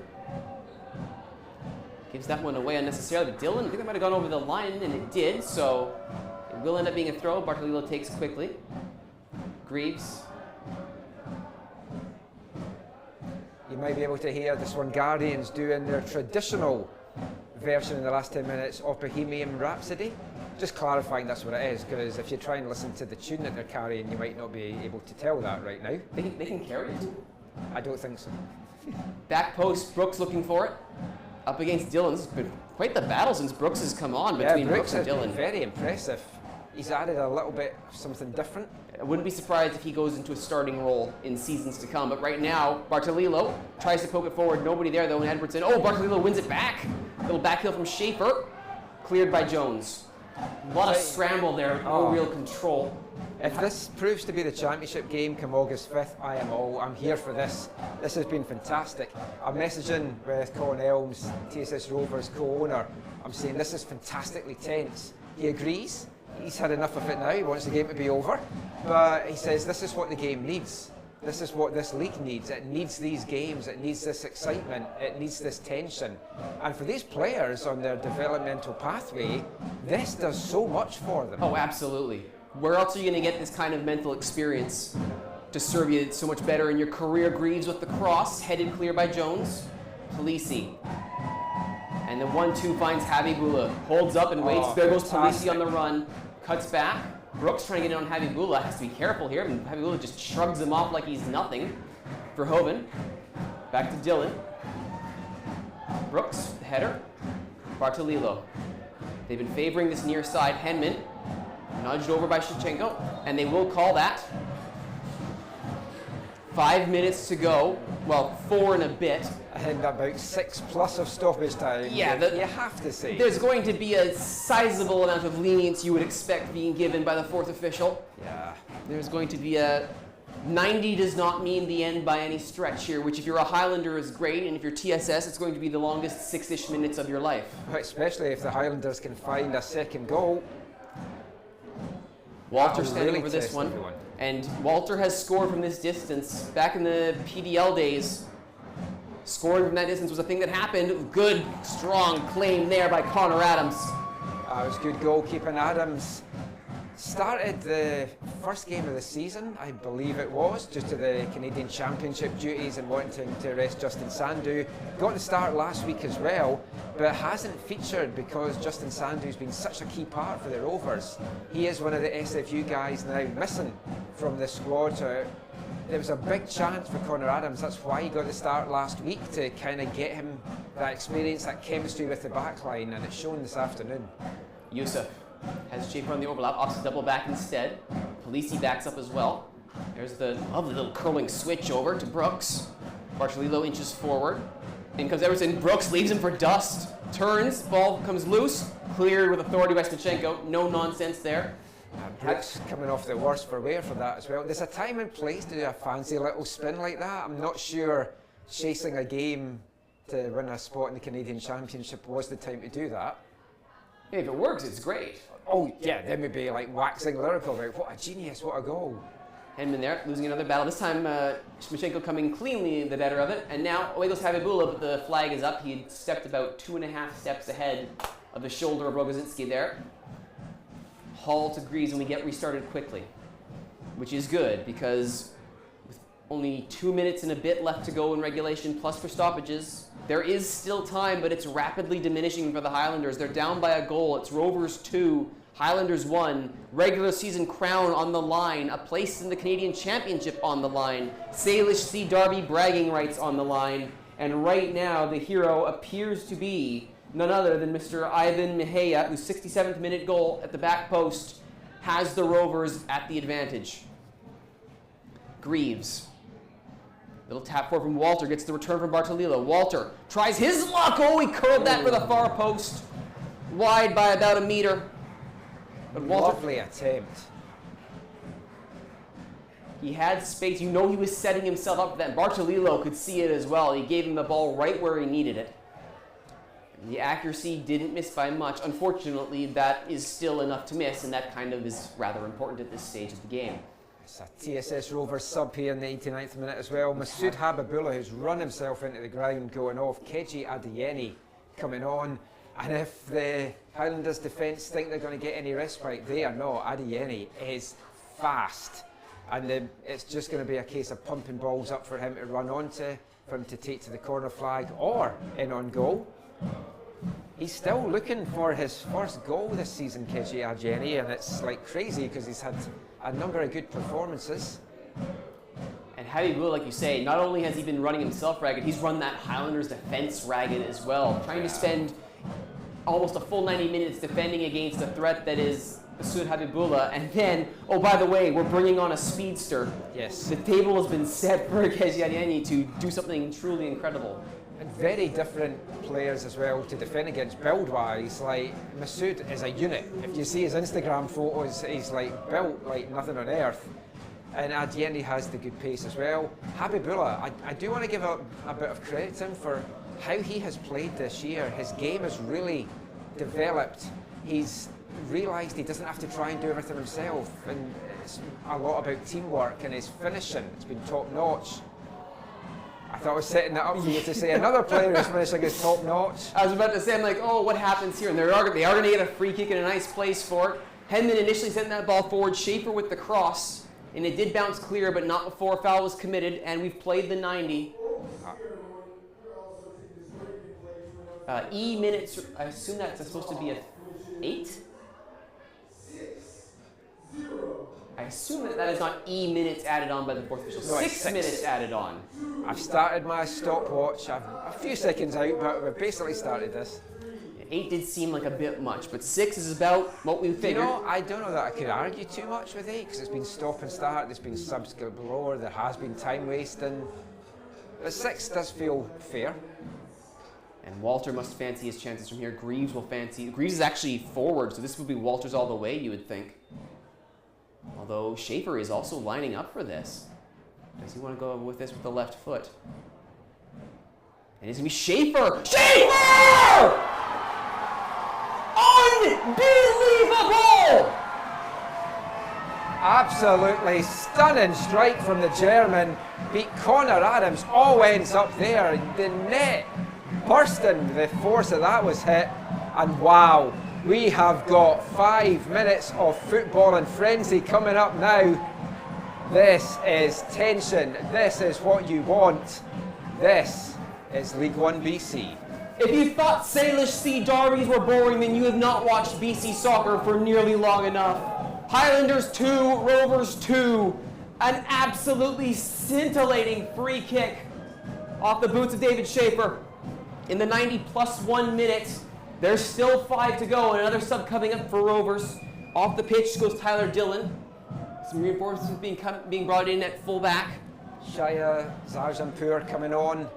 It's a like-for-like replacement. Dillon has put in a hell of a shift out there. Absolutely. Look at Highlanders just pressing like crazy here. They'll get a good deflection here. Walter to Henman. Can he get a foot to it? It falls to Suk past him. Penalty Oh, it's a goal! handball on Shmichenko, and this is probably going to be a red card as well. Yellow Just only. a yellow coming out. That's a mercy for Smichenko, but the giving away of the penalty may be truly the damage done. This is absolutely stunning stuff here at Centennial Stadium. Matteo Polisi and Ivan Mejia hit the deck. They cannot believe what they're seeing here. But that all stemmed from the kickoff. 4 Highlanders players putting the pressure on TSS. They weren't expecting it. They didn't know what to do. Shmichenko at first I thought had a great challenge, and then I'm sure I saw an arm come up to knock the ball away. And now he's already got 1. A chance for 2. Fastest brace you'll ever see if he hits this. And he does! 3-2 in the blink of an eye! David Schaefer may have just written himself into Highlanders lore! 2 set pieces, 1 free kick, 1 for the penalty spot. It's 3-2 Highlanders! Schaefer's first goals of the season. What a time to get them. From nowhere, the Highlanders have 1 foot in the Canadian Championship next year, and TSS Rovers have 3 minutes, less than 3 minutes, to turn this around and get back there. This is absolutely incredible stuff. Absolutely no one on that Highlanders side can shut off, because as they've just proven, it's very easy to score when you throw every single person forward. And Michael, look at the center line. It's every single Rover who's not on defense standing on that center line. It feels like an onside kick in the It NFL. does. It does.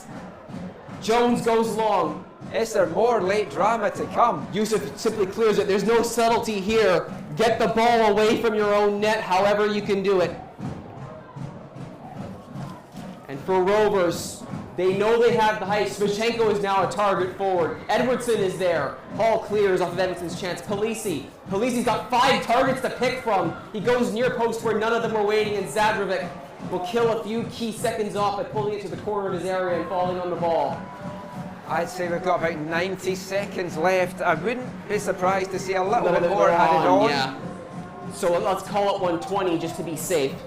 Zadrovic just simply gets rid of it, sends it to his counterpart in the other net, and Adams rolls it out. Escobar has Polisi nearby. Polisi will want to dictate this whole play. They go long instead, looking for Smichenko. Header flicked on. Touchdown now. Sergeant Porras goes up. It's blocked. That should be out for a throw, and it is. Apparently no one told the ball kids to delay the throw in, but that doesn't matter. Kyle Jones. Nice cross to the back post. Headed down, but that's right at Zadrovic. And there's some thought about, is that going to be corner? It is. They say Zadrovic stepped over the line. The ball went with him. That was a very close call, and is it going to be a decisive one? TSS sending everyone forward, including goalkeeper Connor Adams. It's the most stressful set play outside of a penalty. Keeper forward on a corner. Referee doesn't like it. Somebody had drawn the referee's ire, and they'll do that again.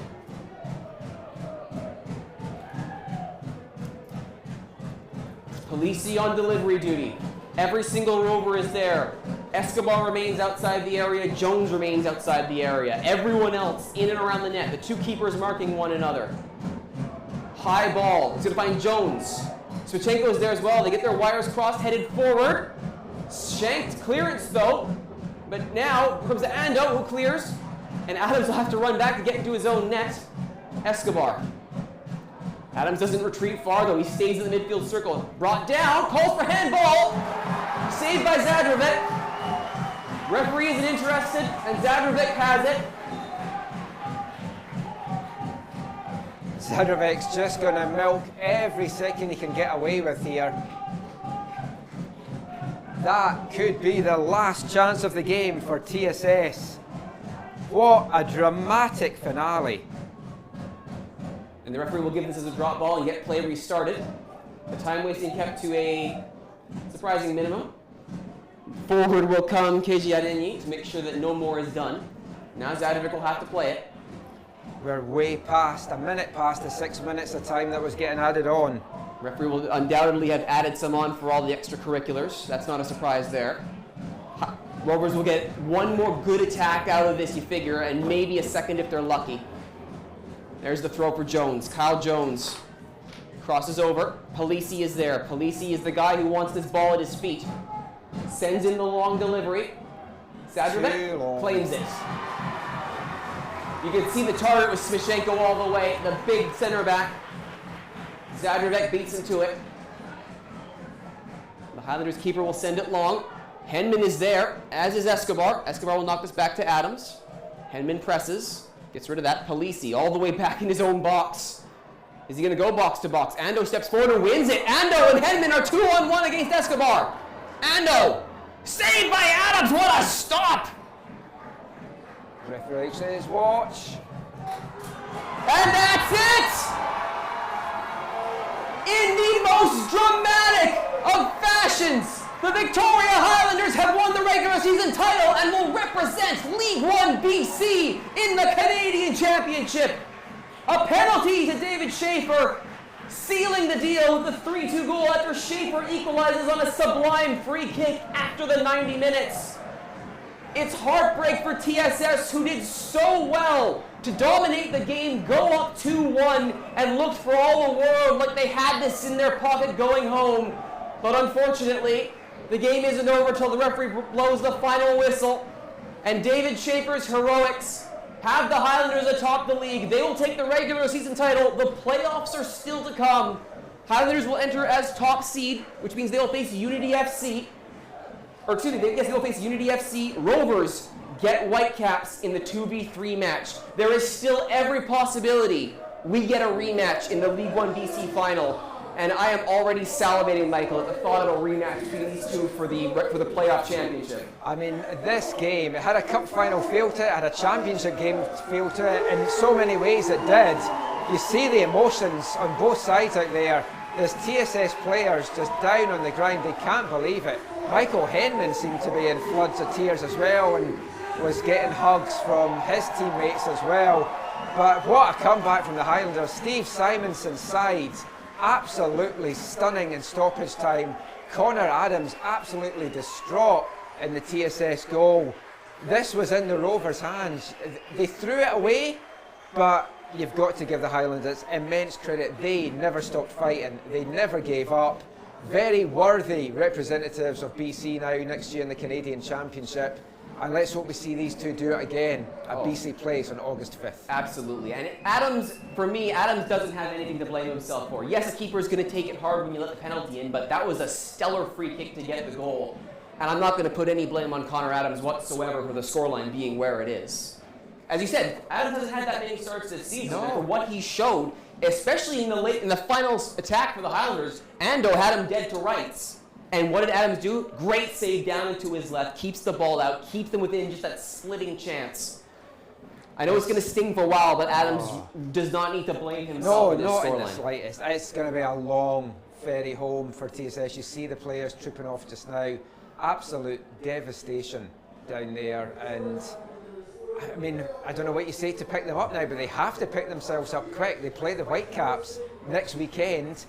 Dates and times for all the semi-finals next week to be confirmed, but this has been a great advert for League One BC. I hope you've enjoyed it. Wherever you've been watching this at home, this is a game for the ages. It's been an absolute pleasure, Arturo, calling it with you.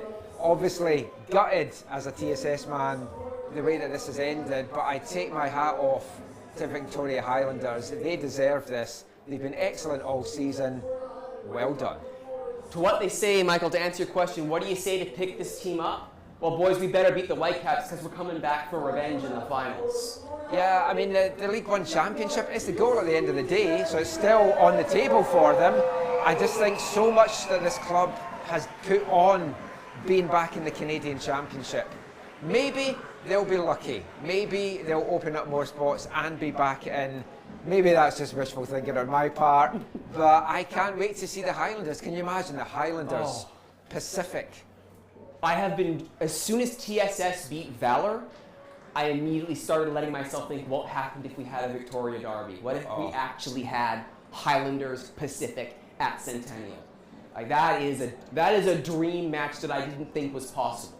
I mean, there's so many things to talk about with that as well, which we won't get into just now. I mean, obviously, can the Highlanders even have a team put together? Because so many of these players, UNBC players, UVic Vikes, other colleges, it's final exam time. It's like nightmare time. I spoke to Steve Simonson at the start of the year, and I said to him after the good start, oh, this could be you in the Canadian Championship next year. And he kind of shrugged it off. I'll go and have a chat with him after this as well, but he's got it now. Let's see what they can do with it. We wish you all the very best from everyone at TSS. But the message is going to be, as you say, Arturo, we're gunning for you, and we're going to be back for the championship game. For the Highlanders, it's celebratory mood all around. The party's going to go here for a while at Centennial. We'll leave them to it. For Michael McCall and everyone here at League One BC, my name is Arturo. Thank you so much for watching this regular season finale, and we'll see you in the playoffs.